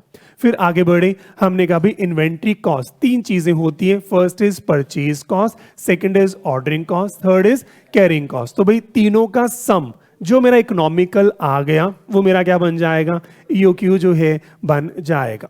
फिर हम आगे बढ़े, परचेज कॉस्ट, इसका फॉर्मूला वो क्या है, एनुअल रिक्वायरमेंट, पूरे साल कितनी क्वांटिटी खरीदनी है multiply by net purchase price, ये मेरा परचेज कॉस्ट आया। फिर ऑर्डरिंग कॉस्ट, ऑर्डरिंग कॉस्ट पूरे साल कितने ऑर्डर्स करूंगा multiply by ordering cost per order, और पूरे साल कितने ऑर्डर करूंगा, मेरी कितनी रिक्वायरमेंट है, हर बार कितने सामान खरीद कर लाता हूं उतने मुझे ऑर्डर जो है करने पड़ेंगे। और last carrying cost, carrying cost का फॉर्मूला मैंने कहा स्प्रे की कॉस्ट कितनी आ रही है, तो मैंने कहा average stock multiply by carrying cost of 1 unit for 1 complete year.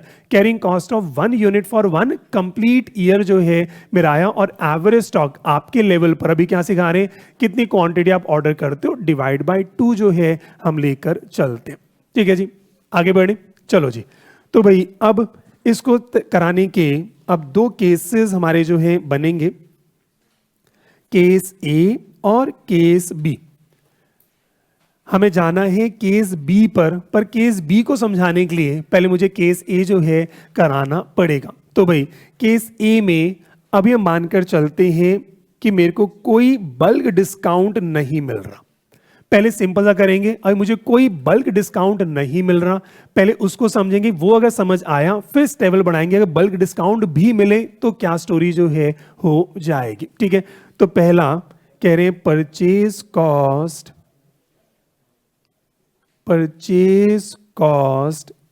is constant. Purchase cost is constant irrespective of units ordered.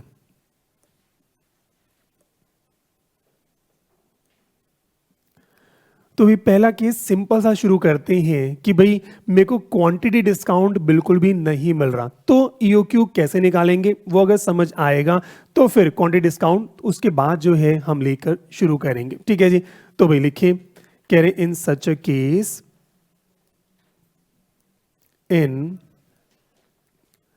A case अगर बल्क डिस्काउंट नहीं मिलता तो कह रहे बड़े सिंपल सी बात है, कह रहे ईओक्यू is that quantity, तो EOQ निकालना तो और आसान हो जाएगा। EOQ is that quantity which results in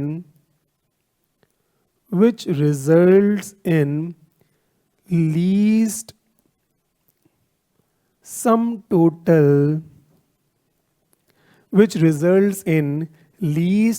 total of ordering cost and carrying cost. Lease sum total of ordering cost and carrying cost.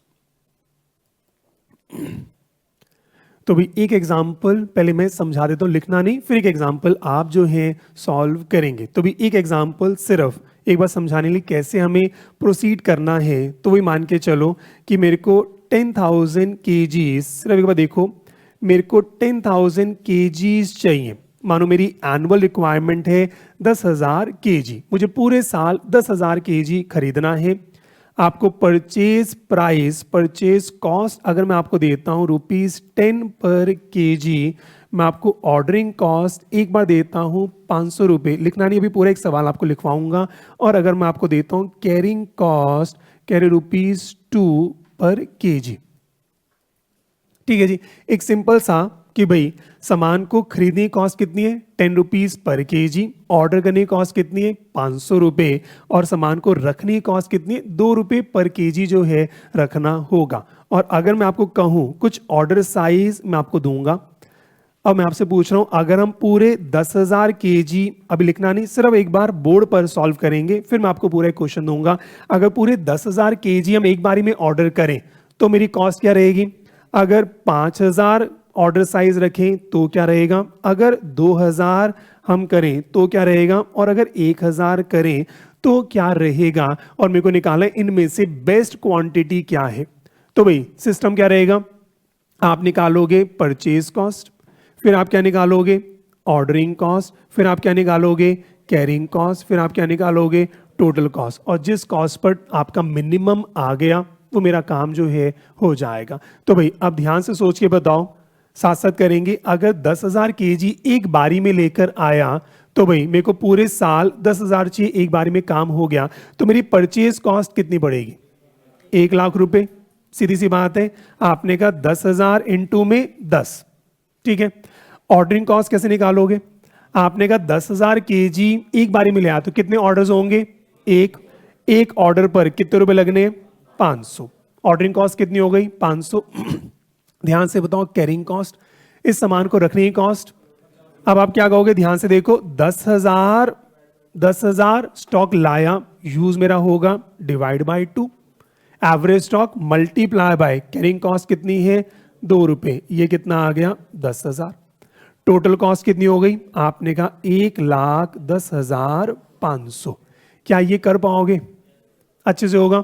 ऐसी सेकंड मुझे बताओ, अगर मैं 5,000 का ऑर्डर साइज लेता हूं, पूरे साल खरीदूंगा कितने 10,000, परचेज कॉस्ट कितनी आएगी 1 लाख। अब मुझे बताओ ऑर्डरिंग कॉस्ट कितनी होगी, हाँ जी कितना 1,000 कैसे होगा, अब ऑर्डर कितने 2 ऑर्डर 500 रुपए लगेंगे 1,000 रुपए। और बताओ कैरिंग कॉस्ट कितनी होगी, आपने कहा 5,000 रखोगे on an average divide by 2, 2 रुपए के हिसाब से ये कितना हुआ 5,000, ये कितना आया 1,06,000। ये दिमाग भी क्लियर है। अगर मैं 2,000 पर चलूं तो पूरे साल खरीदूंगा कितने 10,000, खरीदूंगा तो 10,000, तो एनुअल परचेज कॉस्ट कितनी है, वो तो अभी भी 1 लाख। नंबर ऑफ ऑर्डर्स कितने हो जाएंगे 5, तो ऑर्डरिंग कॉस्ट कितनी हो जाएगी 2,500। कैरिंग कॉस्ट कितनी होगी, आपने कहा 2,000 डिवाइड बाय 2 मल्टीप्लाई बाय 2, कितना आया 2,000, ये कितना आया 1,04,500। अगर मैं 1,000 का ऑर्डर साइज रखता हूं, परचेज कॉस्ट कितनी होगी 1 लाख। नंबर ऑफ ऑर्डर्स कितने हो जाएंगे 10, तो ये कितना हो जाएगा 5,000। और कैरिंग कॉस्ट कितनी होगी, हमने कहा 1,000 डिवाइड बाय 2 मल्टीप्लाई बाय 2, 1,000, ये कितना हो गया 1,06,000। बताओ जी टोटल कॉस्ट मिनिमम किस पर आ रही है, हमने कहा 1,04,500। तो EOQ मेरा कितना आ गया, EOQ कितना आ गया मेरा 2,000। क्या ये 5 नंबर का सवाल पेपर में कर पाओगे, नहीं कर पाओगे, कर लोगे अच्छे से। 5 नंबर का सवाल पेपर में आता है, कर पाओगे अच्छे से, कर लोगे। अब थोड़ा सा और देखें, आई से कह रहे हैं ये तो बहुत लेंदी हो गया, कह रहे अब ध्यान से देखो, आपने 1 लाख 1 लाख 1 लाख 1 लाख सब में ऐड कर रहे हो। अगर ये 1 लाख ऐड नहीं करते तभी क्या डिसीजन ले सकते थे, ले सकते थे। अगर मैं यहां से ये 1 लाख हटा दूं, अगर मैं यहां से 1 लाख हटा दूं तो अभी भी क्या डिसीजन मेरा सेम है कि अलग है, सेम है। मैंने कहा अब मैं क्या कर रहा हूं, मैं सिर्फ इन दोनों को ऐड कर रहा हूं। अभी मिनिमम कितना है, 4500, तो मैंने यही लिखवाया। देखो इंटर में ये आपसे एक्सपेक्ट कर रहे हैं कि बच्चे को इतना समझ जो है आना चाहिए। कह रहे हैं अगर परचेज कॉस्ट कांस्टेंट है तो कह रहे हैं प्यारे प्यारे बच्चों परचेज कॉस्ट को ऐड मत करना। कह रहे हैं अब क्या करो, ईओक्यू ऐसे ही निकल जाएगा, सिर्फ ऑर्डरिंग कॉस्ट और कैरिंग कॉस्ट को ऐड कर लेना और जहां पर ये लीस्ट होगा वो ईओक्यू आ जाएगा। और मुझे समझ नहीं आता लोग इंटर में फेल होते हैं। अगर ये भी समझ नहीं आया, और अगर थोड़ा सा बता दूं, मैं कॉस्टिंग के सबसे टफेस्ट टॉपिक से शुरू किया, अभी इजी तो बहुत आगे आना है। क्या ये अच्छे से कर लोगे? ठीक है जी, चलो अब एक सवाल मैं आपको जो है देता हूं और देखता हूं कि भाई क्या आप कर पाओगे या नहीं कर पाओगे। तो भाई एग्जाम्पल नंबर 1, तो भाई एग्जाम्पल नंबर 1, 5 नंबर का सवाल आपकी स्क्रीन पर, और 5 नंबर का सवाल मतलब 10 मिनट आपके पास होंगे ईओक्यू निकालने के। तो भी कह रहे हैं a company needs to purchase 36,000 units in a year. तो भाई अब कंपनी को पूरे साल 36,000 यूनिट चाहिए। बहुत बढ़िया। कह रहे हैं ऑर्डरिंग कॉस्ट पर ऑर्डर आपको दे दिया है 450 रुपये। कई बार आपको ये दे देते, नहीं तो कई बार क्या बोलते हैं, ट्रांसपोर्टेशन कॉस्ट 100 रुपये, इंस्पेक्शन कॉस्ट 50 रुपये, डॉक्यूमेंट कॉस्ट 50 रुपये, सबका टोटल कर लेना, ऑर्डरिंग कॉस्ट पर ऑर्डर जो है आ जाएगा। ठीक है जी। उसके बाद फिर आगे लिखते हैं carrying cost of 1 unit per annum, और सामान को रखने की कॉस्ट है ₹10 पर यूनिट। और इस सामान को अगर हम रखते हैं तो डेली की स्प्रे की कॉस्ट, डेली का इंटरेस्ट जो लूज कर रहा हूं, स्टोर कर रहा हूं, हर चीज की कॉस्ट मिला के 10 रुपये जो है मेरी पड़ गई। और कह रहे हैं इतना सा सवाल, कह रहे हैं कंप्यूट EOQ फ्रॉम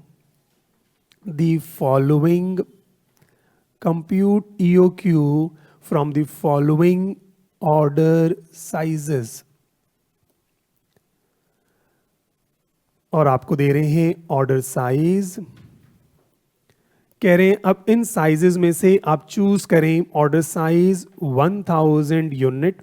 अगर मैं 1,000 यूनिट लाऊं या 1500 यूनिट्स खरीदूं या 1800 यूनिट्स खरीदूं या 2000 करके यूनिट्स लेकर आऊं या 3000 यूनिट्स लेकर आऊं या 6000 यूनिट्स में लेकर आऊं या 12,000 यूनिट्स लेकर आऊं या लास्ट 36,000 एक ही बारी में लेकर आ जाऊं। तो भाई 36,000 एक ही बारी में लेकर आ जाऊं, तो भाई कौन सा बेटर जो है रहेगा। ठीक है जी, तो मैं फॉर्मेट बना देता हूं, फिल आप कर देना। तो भाई आप सबको पता होगा, हम सेंटर में लिखते हैं answer to example number 1। Paper आपका सब्जेक्टिव है, सेंटर में लिखेंगे answer to example number 1, underline कर लेना। एक लाइन छोड़ के फिर हम लिखते हैं स्टेटमेंट शोइंग कंप्यूटेशन या डिटर्मिनेशन ऑफ EOQ। तो भाई हम एक स्टेटमेंट बना रहे हैं जिसकी मदद से हम क्या निकालेंगे, इकोनॉमिक ऑर्डर क्वांटिटी। तो भाई पहला कॉलम मैं लिख रहा हूं ऑर्डर साइज, ये तो सवाल में गिवन है। पहला मैं लिखूंगा ऑर्डर साइज। दूसरा फिर मैं निकाल लेता हूं नंबर ऑफ ऑर्डर्स, क्योंकि मुझे ऑर्डरिंग कॉस्ट चाहिए। तो सेकंड टैबुलर फॉर्म में मैंने लिखा नंबर ऑफ ऑर्डर्स। उसके बाद अब मुझे क्या चाहिए, ऑर्डरिंग कॉस्ट। अब मुझे निकालनी है ऑर्डरिंग कॉस्ट। फिर मुझे क्या निकालनी है, कैरिंग कॉस्ट। फिर मुझे क्या निकालनी है, कैरिंग कॉस्ट। और अगर मैं इसको लिख दूं 1, इसको लिख दिया 2 और मैं लिख दिया सम टोटल। सम टोटल मैंने कहा 1 + 2। तो भाई क्या कहते हो, क्या आप ये कर पाओगे या नहीं? तो भाई पहला है 1000, फिर है 1500, फिर है 1800, फिर है 2000, फिर है 3000, फिर आपका 6000, फिर 12 और 36,000।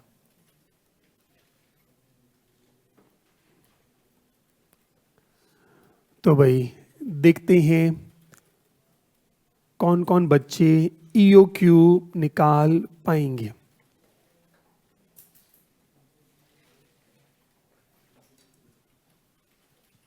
निकाल दिया? अच्छा, तो भाई यहां तो निकाल भी चुके हैं, तो बोर्ड पे सॉल्व करना चाहोगे? आ जाओ। तो भाई इन्होंने EOQ निकाल भी लिया है, तो इनको बोर्ड पर भी बुला लेते हैं।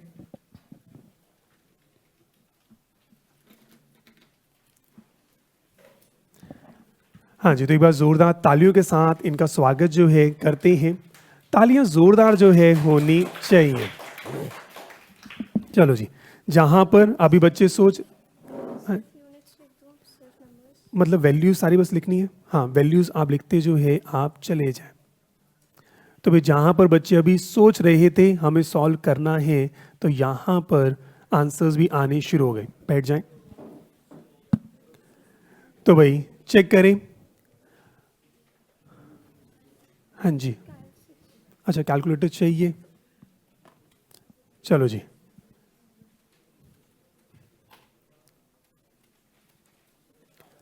तो भाई पहले केस में 36 ऑर्डर्स हो जाएंगे, ठीक है जी, और ऑर्डरिंग कॉस्ट 16,200 आ रही है। सही है गलत है?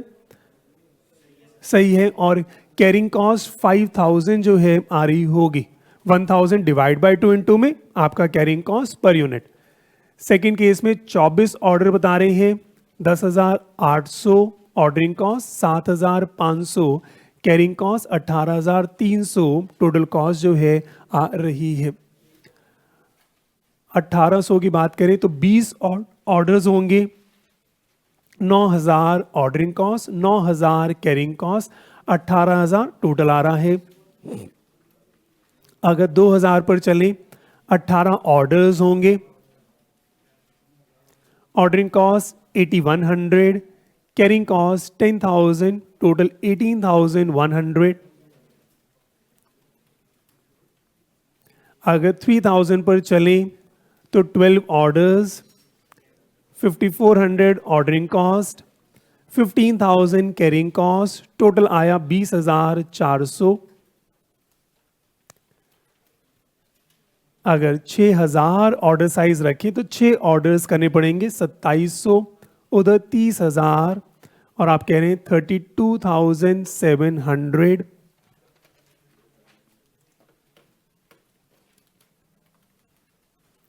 और अगर 12,000 का ऑर्डर साइज रखें तो 3 ऑर्डर्स होंगे, 13,50 ordering cost, 60,000 carrying cost, 61,350 total cost. और अगर 36,000 एक बारी में लें तो एक ही ऑर्डर होगा, 450 कैरिंग कॉस्ट, 1,80,000, तो ये एक 80 आया। तो इसमें economic order quantity is 1,800 unit, lowest cost 18,000 पर आ रही है। सही है गलत है? सही है। एक बार जोरदार तालियां जो है इनके लिए हो जाएं। तालियां जोरदार जो है होनी चाहिए। थोड़ी सी और तेज अगर कर पाएं, कोशिश करें। ठीक है, लो जी, तो वही एक और पूछ लेता हूँ, कितने बच्चे निकाल पाए? अच्छा, ऑलमोस्ट सबने निकाल भी जो है लिया है। तो वही आप चेक करें, पेपर का 5 नंबर का सवाल इंस्टीट्यूट आपको 10 मिनट देता है। अब ये आपके ऊपर है, आप इसको 5 मिनट में कंप्लीट करते हैं, 10 मिनट में कंप्लीट करते हैं, 20 मिनट लगाते हैं, ये आपकी स्पीड के ऊपर जो है हमेशा रहेगा। तो भाई आराम से चेक करें। नंबर ऑफ ऑर्डर्स अगर थोड़ा समझाना चाहूँ तो सीधी सी बात है, नंबर ऑफ ऑर्डर्स कैसे निकालोगे? 36,000 डिवाइडेड बाय ये जो फर्स्ट है, तो 1000, हमने कहा 36,000 divide by 1500, 36,000 divide by 1800, 36,000 divide by 2000, number of orders आ गया होगा। और फिर बताएं ऑर्डरिंग कॉस्ट कैसे निकाली? ऑर्डरिंग कॉस्ट हमारे पास 450 गिवन है, तो मैं ऐसे कह सकता हूँ 450 मल्टीप्लाई, अगर मैं इसको मान लो ए लिख दूं तो मल्टीप्लाई बाय ए, 450 इंटू में 36, 450 इंटू में 24, 450 इंटू में 20, 450 इंटू में 18, ऑर्डरिंग कॉस्ट जो है आ गई होगी। उसके बाद कैरिंग कॉस्ट कैसे निकाली? हाँ जी, कैरिंग कॉस्ट की बात करें, जो भी मेरा ऑर्डर साइज था, मैंने कहा 1000 डिवाइडेड बाय 2 मल्टीप्लाई, हमने कहा कैरिंग कॉस्ट कितनी गिवन है? 10 रुपए, मल्टीप्लाई बाय 2 इनटू में 10, जैसे यहां पर कितना है 1500 डिवाइड बाय 2 मल्टीप्लाई बाय 10, यहां पर कितना है 1800 डिवाइड बाय 2 मल्टीप्लाई बाय 10, यहां पर कितना है 2000 डिवाइड बाय 2 मल्टीप्लाई बाय 10। आप सब ये कर सकते हो। और उसके बाद ऑर्डरिंग कॉस्ट, कैरिंग कॉस्ट, दोनों को टोटल किया, मेरा टोटल जो है आया, और इन सब में मिनिमम कहां पर है? 18,000, तो मेरा EOQ ये मेरा कितना आ गया? 1800 जो है आ गया है।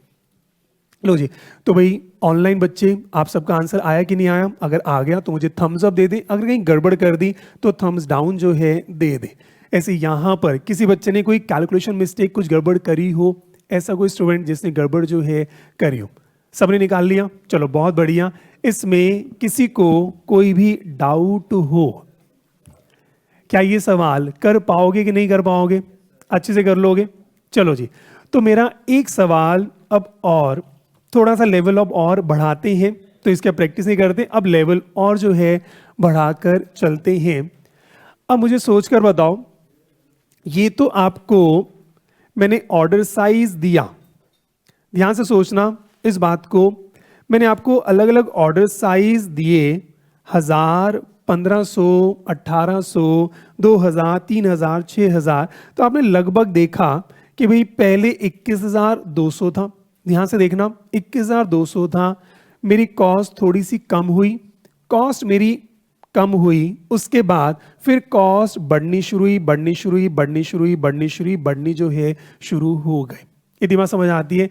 तो कुछ चीजें ये मेरे को आगे जब हम केस बी करेंगे तब मुझे चीजें जो है तब चाहिए होंगे। तो एक चीज माइंड में क्लियर हुई कि भाई ये जो EOQ आया उससे पहले भी कॉस्ट ज्यादा है, उसके बाद भी कॉस्ट ज्यादा है, और अगर मैं इसका कोई ग्राफ अगर बनाऊं तो ग्राफ कैसा बनेगा? May be U shape.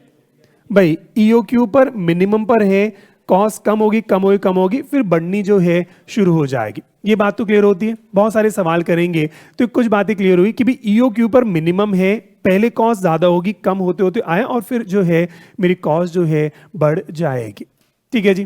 पर अब मेरा एक सवाल और मैंने आपसे पूछा, देखो ये सारे केसेस दिए, यू आर 100% श्योर कि 1800 पर मिनिमम आ गए। ठीक है, 1800 पर आप मिनिमम हो अगर इन सारी क्वांटिटी की बात करें, पर मैं अगर आपसे पूछूं क्या कॉस्ट और भी कम हो सकती है? क्या कॉस्ट और भी कम हो सकती है? मतलब मेरा सवाल, क्या 1800 पे मिनिमम है भाई, या 1810 पर मिनिमम हो जाए, या मे बी 1790 पे मिनिमम हो? क्या ये 1800 मिनिमम है, या ये 1850 हो जाए, या 1900 हो जाए? ये बात तो क्लियर है, 1500 की कॉस्ट ज्यादा है, 2000 की कॉस्ट ज्यादा है, 1800 मिनिमम है। ऐसा भी तो हो सकता है कि 1850 पर मिनिमम हो और फिर ऊपर जा रहा हो सकता है कि नहीं हो सकता? हो सकता है 1900 पे मिनिमम हो और उसके बाद ऊपर जो है जा रहा है। तो सवाल एक और भी आया, कि भाई क्या ये 1800 ही मिनिमम है या इसके मिनिमम भी हो सकता है। तो भाई कितने कह रहे हैं हो सकता है, चांसेस हैं, ऑलमोस्ट सारे बच्चे कह रहे हैं भी हाँ चांसेस हैं कि भी मिनिमम हो भी सकता है। भी हमने तो सर अभी इन वैल्यूज पर चेक किया, इस वैल्यू पर तो सर 1800 मिनिमम है, पर सर हम 100% श्योर जो है नहीं है। इतनी बात क्लियर है। तो भाई अब अगर मैं आपसे पूछूं कि भाई कितना मिनिमम पर जा सकते हैं, वो कैसे जाएं, वो कैसे जो है जाएं, आज का लास्ट टॉपिक उसको जो है अपन को टेकअप जो है करना है। तो लो जी अब ध्यान से चेक करो, आज का लास्ट टॉपिक कह रहे हैं ध्यान से चेक करना, determination of EOQ.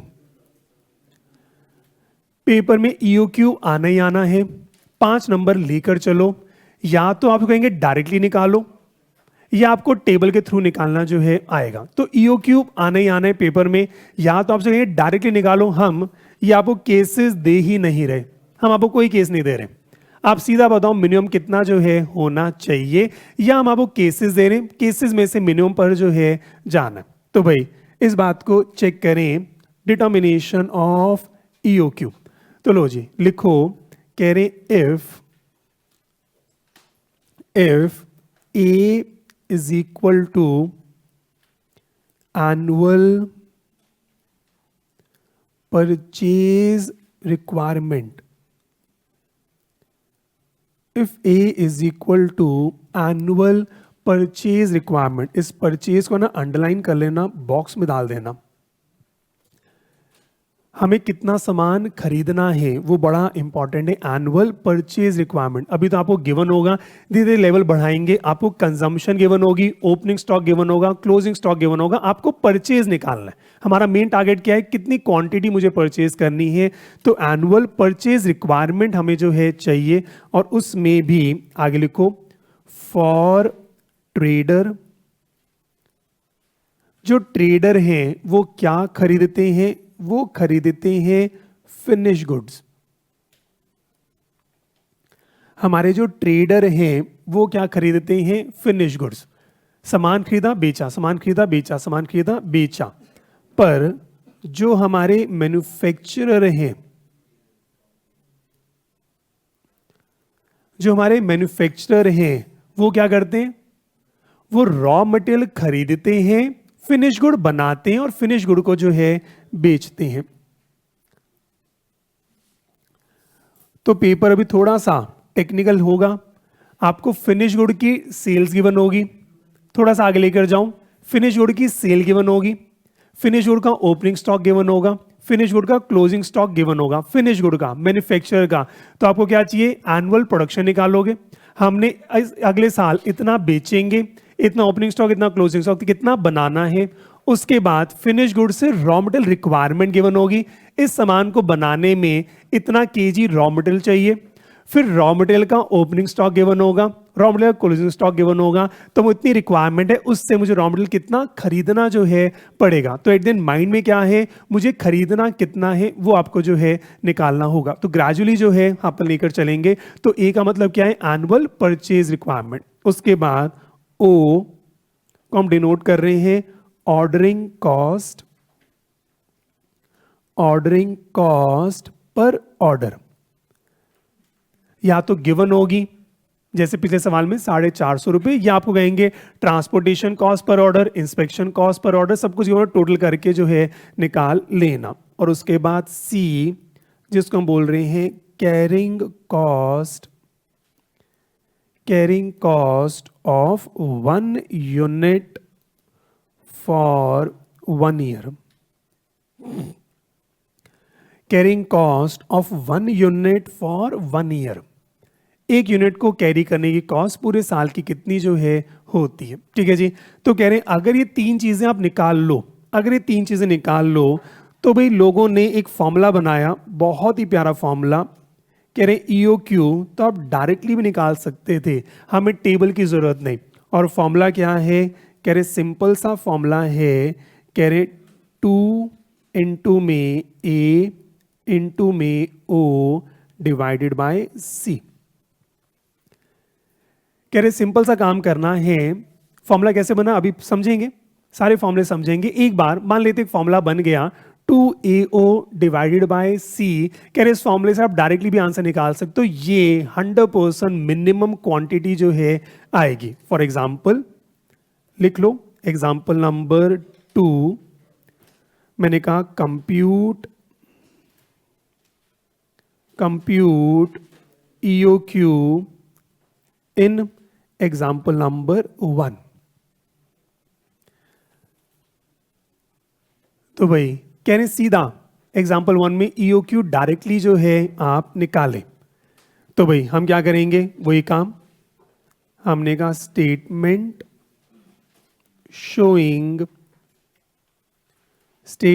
Showing computation of EOQ। Paper में दो ही वैरायटी होती है, या तो आप कहेंगे टेबल बनाकर आप मिनिमम पर जाओ और EOQ निकालो, या दूसरी वैरायटी वो कह रहे हैं डायरेक्टली EOQ जो है निकाल लो। डायरेक्ट निकालना तो बेहद आसान। तो भाई कैसे शुरू होगा, EOQ निकालने में आपको सिर्फ 3 चीज़ें जो है आपको चाहिए। आपको 3 चीज़ें चाहिए। हमने कहा EOQ is equal to under root of 2AO divided by C where.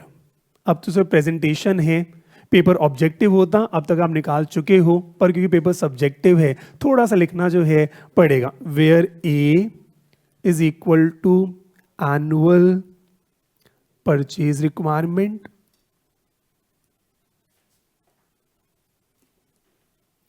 क्या आपको गिवन है कितनी है, आपने कहा 36,000 और इंपॉर्टेंट क्या है, रुपीज है, केजीज है, लीटर्स है, क्या है, यूनिट। तो आपने लिखा 36,000 यूनिट्स। फिर आपने कहा O is equal to ordering cost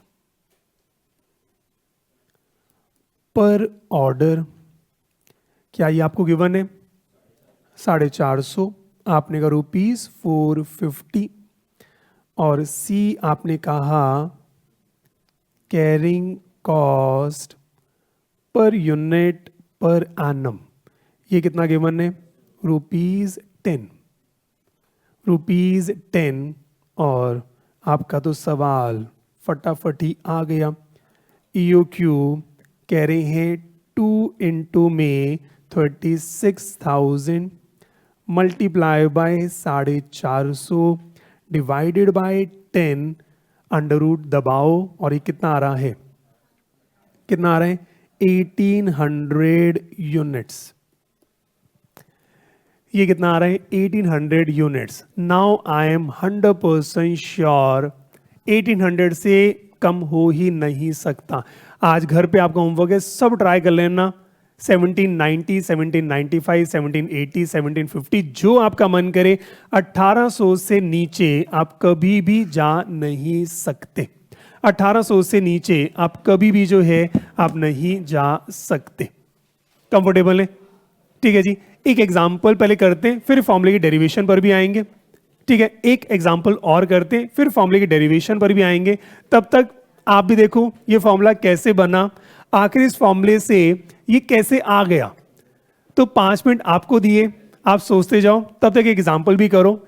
और अभी तक का तो मेरा अनुभव है बच्चे फॉर्मूले की डेरिवेशन निकाल लेते हैं। आखिरी 1800 डायरेक्टली कैसे आया, नहीं आएगा मैं बता दूंगा। ठीक है, तो भाई तब तक एक एग्जाम्पल आपके लिए लिखो जी। एग्जाम्पल नंबर 3 कह रहे हैं कैलकुलेट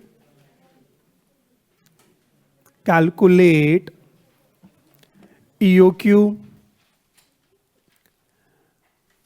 पेपर में 5 नंबर का सवाल आता है, EOQ निकालना। कैलकुलेट EOQ, चेक करें नंबर ऑफ ऑर्डर्स। तो भाई आपको अब क्या करना है, EOQ निकालना है। EOQ ऑर्डर साइज आएगा, नंबर ऑफ ऑर्डर्स निकाल लोगे। तो आज जितना पढ़ा है उसकी समरी, 5 नंबर का सवाल। उसके बाद आपको निकालना है एनुअल ऑर्डरिंग कॉस्ट। तो पूरे साल की ऑर्डरिंग कॉस्ट निकाल देना। उसके बाद आपको निकालना है annual carrying cost, annual carrying cost निकाल देना, ऑर्डर साइज आएगा, कैरिंग कॉस्ट निकल जाएगा, comma annual purchase cost, annual purchase cost ये भी निकाल देना, and total inventory cost, and total inventory cost in the following cases. बच्चों के चेहरे पे मुस्कान, सवाल एक ही है, केस दो हैं। इन द फॉलोइंग केसेस, ठीक है। तो भाई केस 1, सिर्फ 2 सवाल मैं आपको दे रहा हूं, मतलब सवाल के 2 पार्ट। केस ए, हाँ जी, आपको गिवन है एनुअल डिमांड ऑफ प्रोडक्ट। तो जो सामान हमें खरीदना है उसकी एनुअल डिमांड मैं आपको दे रहा हूं 1250 यूनिट्स। मैं आपको परचेज प्राइस, ये सामान खरीदने का प्राइस है 4 रुपये।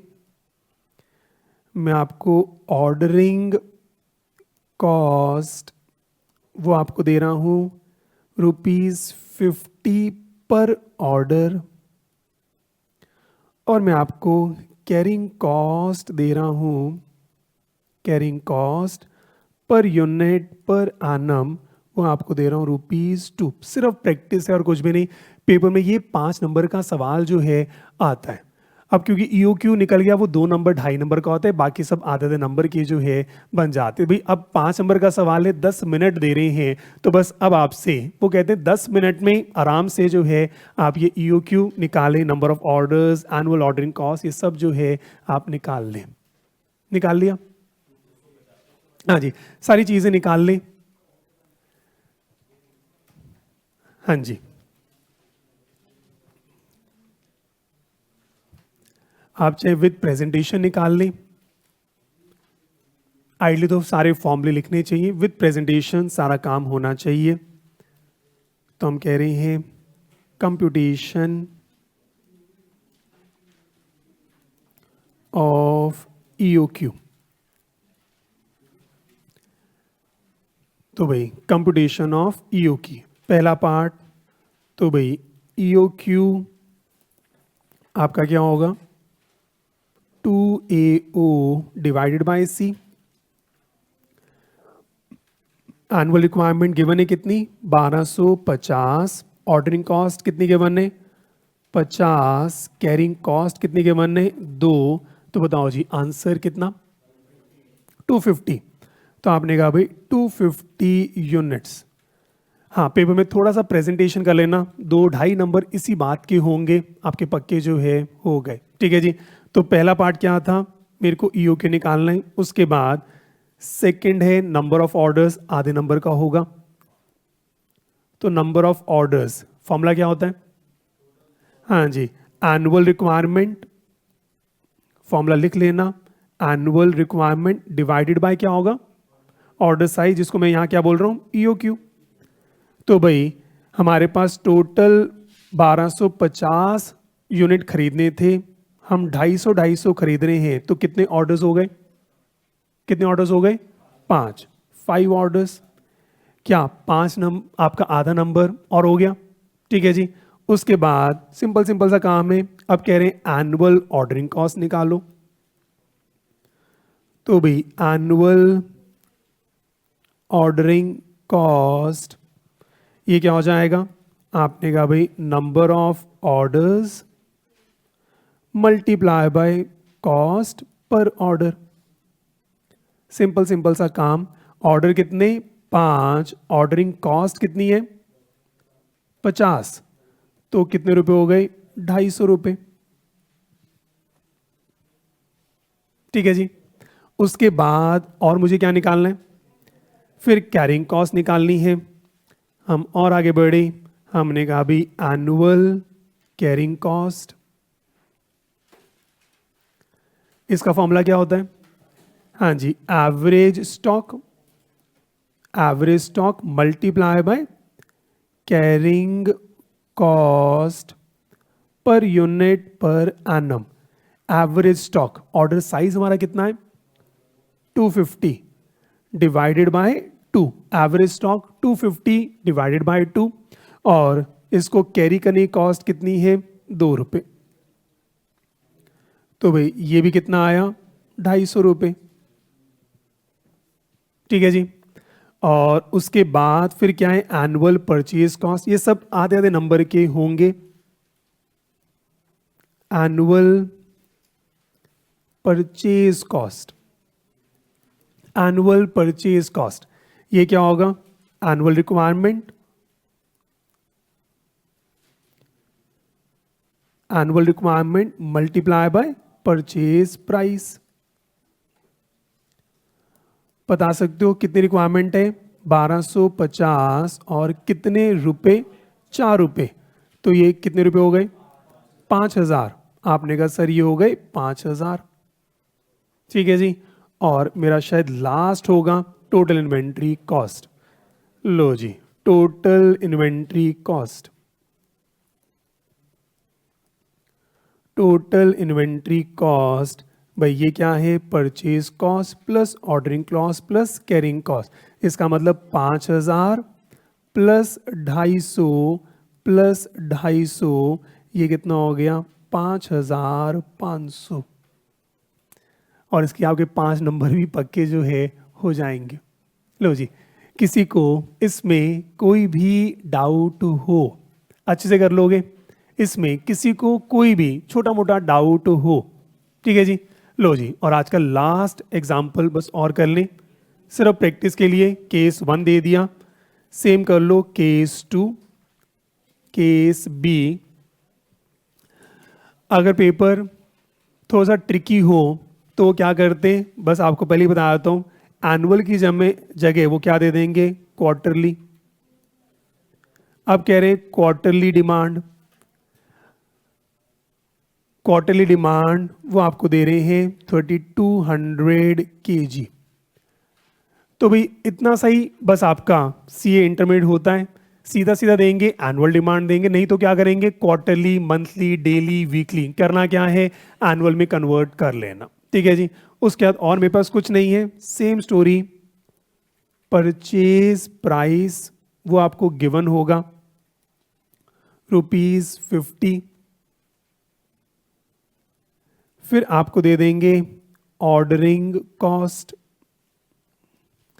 वो आपको दे देंगे मे बी ₹125 पर ऑर्डर, और लास्ट में अगर कुछ चेंज करना हो तो carrying cost per unit per annum या तो वैल्यू गिवन होती है या कई बार आपको परसेंटेज में दे देते हैं, कह रहे 10% ऑफ एवरेज इन्वेंट्री। तो भाई इतना सा ही बस आईसीए का मुश्किल सवाल जो है बनता है। अब मुश्किल क्यों बन गया, अगर बच्चे ने जल्दबाजी में क्वार्टरली शब्द नहीं पढ़ा और एनुअल ले लिया, सारा जीरो जो है हो जाएगा। तो क्वार्टरली को क्या करना है एनुअल में कर लेना, और कैरिंग कॉस्ट परसेंटेज है, परसेंटेज किसका होता है, परसेंटेज किसका होता है परचेज प्राइस का, बस वो ध्यान रखना है। तो इसका मतलब क्या है 10% ऑफ परचेज प्राइस, 50 इसका मतलब सिंपल सी बात है ₹5 पर यूनिट पर एनम जो है होगा। कई बार जल्दबाजी में 10% कई बार ऑर्डरिंग का ले लेते हैं, किसी और का लेते हैं, परचेज प्राइस गिवन होगा, उसका परसेंटेज निकालो, आपकी वैल्यू जो है आ जाएगी।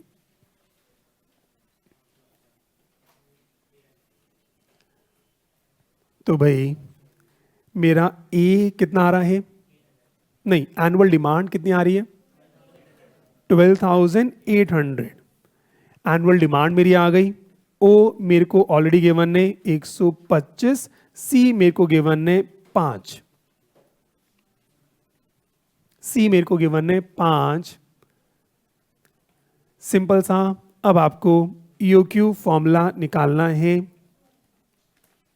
ईओक्यू √2 इंटू में 12,800 इंटू में 125 डिवाइडेड बाय 5, ये कितना आ रहा है 800, तो ये कितना आ गया 800 kg।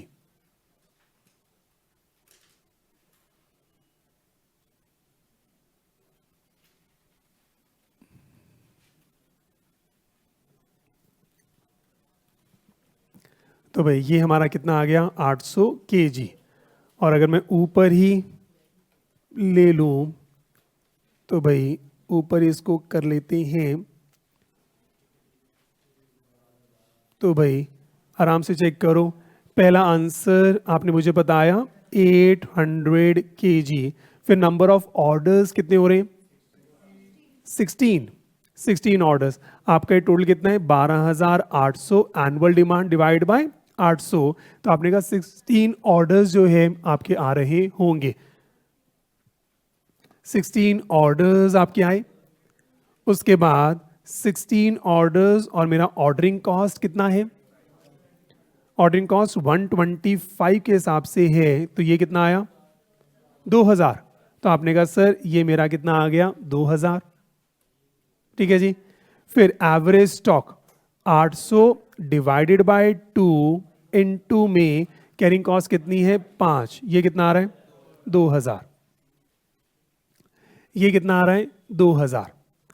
उसके बाद फिर चेक करें एनुअल परचेज कॉस्ट, वो मेरी कितनी आ रही है, तो भाई शायद आपका 12,800 डिवाइड बाय 50, तो ये कितना हो रहा है 6,40,000।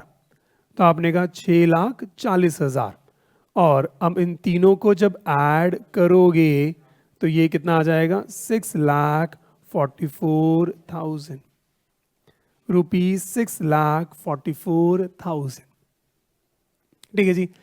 बस पूछ लेता हूं कितने बच्चों ने ये अच्छे से निकाल लिया, ऑलमोस्ट सब ने, तो भाई आपके ऑलमोस्ट 5 नंबर तो पक्के जो है हो जाते हैं, पता भी नहीं चलेगा कॉस्टिंग कब शुरू होके खत्म जो है हो जाएगा, ठीक है जी। कंफर्टेबल चल रहा है, पहले तो यहां तक आपको कोई डाउट हो, किसी के मन में कोई भी डाउट हो, तो अब मेरा सवाल आपसे, देखते हैं कोई मेरी मदद करे, ये क्या फॉर्मूला बना, पर कमाल की बात है फॉर्मूले से आंसर आ रहा है। आखिर ये फॉर्मूला क्या बना, कैसे बना होगा, पर इसे आंसर तो आ रहा है। कोई वाइल्ड गेस, मुझे भरोसा है, मतलब मेरा एक्सपीरियंस है, आखिर क्या अटपटा फॉर्मूला बना पर इसे आंसर आ रहा है। कोई भी सोचे, कोई भी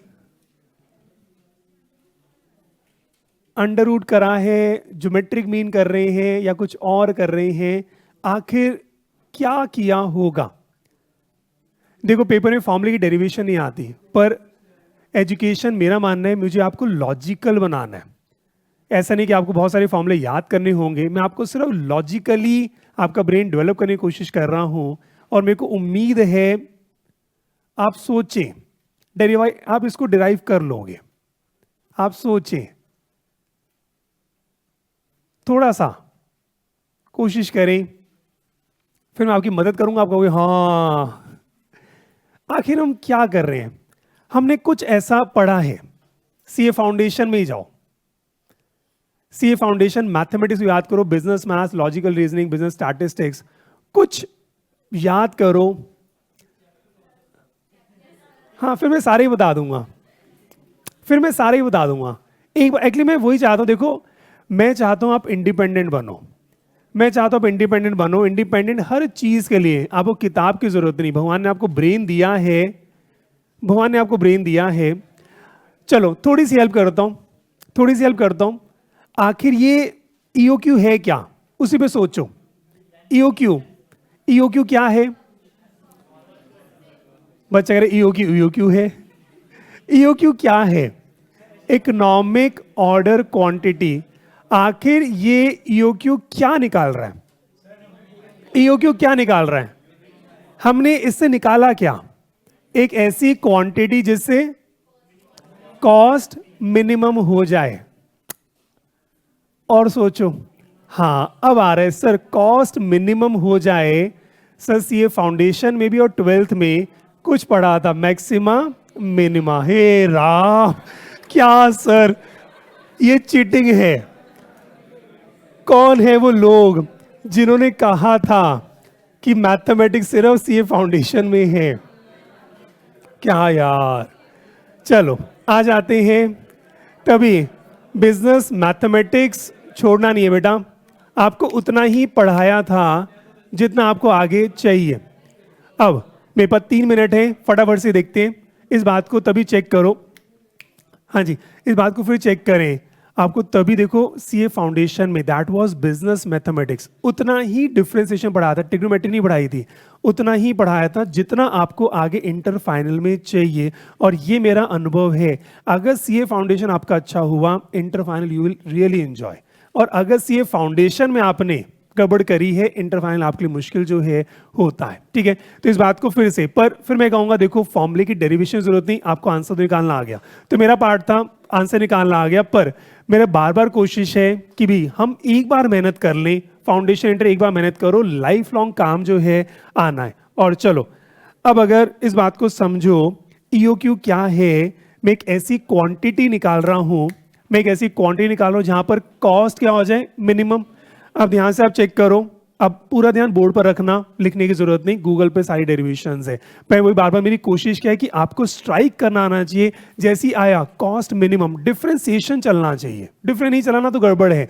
फॉर्मूला आपने पढ़ लिया, सब कुछ है, पर मैं वेट करता हूँ, कुछ बैचेस होते हैं सर कॉस्ट मिनिमम क्या डिफरेंशिएशन से निकाल सकते, तो मुझे पढ़ाने में मजा आता है। ये मजा नहीं आता, मैंने यहाँ पे फॉर्मूला लिखवाया, आपका आंसर है, बड़े खुश, हाँ सर आंसर आ गया 5 नंबर पक्के। भाई आपको मुझे अकेडमिकली स्ट्रांग तो बनाना है, मुझे आपको एंटरप्रेन्योर भी बनाना है। तो जहां आपको लगे प्रॉफिट मैक्सिमाइज करना है, डिफरेंशिएशन माइंड में आना चाहिए, कॉस्ट मिनिमाइज करनी है, तो खेले मजा जो है आएगा। लो जी, इसी बात को समझे। टोटल कॉस्ट, अब पूरा ध्यान बोर्ड पर, टोटल कॉस्ट क्या होती है, purchase cost plus ordering cost plus carrying cost. ये बात क्लियर है? मैंने कहा let total cost be Y, differentiation कर रहे हैं तो मैंने इसको y से रिप्रेजेंट किया, और मेरे को निकालना क्या है, वो क्वांटिटी, ऑर्डर साइज, वो क्वांटिटी जिससे कॉस्ट मिनिमम हो जाए। Let the order size be x, let the order size be x। अब मुझे वो क्वांटिटी निकालनी है जहां पर टोटल कॉस्ट मिनिमम हो गई। अब ध्यान से चेक करो, सब कुछ आपने पढ़ा है। परचेज कॉस्ट का फॉर्मूला, परचेज कॉस्ट का पहले फॉर्मूला कह रहे जीरो नलायक, परचेज कॉस्ट का formula annual requirement multiply by purchase price, annual requirement multiply by purchase price plus ordering cost का formula number of orders. Number of orders कैसे होंगे, A divided by X, annual requirement divide by order size, multiply किसे करूं, ओ से, ordering cost per order. Carrying cost की बात करें, कैरिंग कॉस्ट क्या होता है, average inventory, average inventory x divided by 2 multiply by carrying cost. यही तो है और कुछ भी नहीं है। आप चेक करें, मैंने कहा ना आप बहुत लॉजिकल लोग हैं और मैं उसी पर बार बार फोकस करता हूं, मेमोरी बेस नहीं चल रहे। हम लॉजिकल चलेंगे तभी तो आप में कॉन्फिडेंस आएगा, तभी तो मैं कह सकता हूं अगर इंडिया का बेस्ट रिजल्ट अगर मैं दे रहा हूं कुछ तो होगा, इतना ही है। मैं आपको सिर्फ नॉलेज दे रहा हूं कि आपका कॉन्फिडेंस जो है आ जाए। Now this is my equation, और डिफरेंशिएशन मैक्सिमम मिनिमा क्या करते हो, पहले dy बाई dx निकालते हो।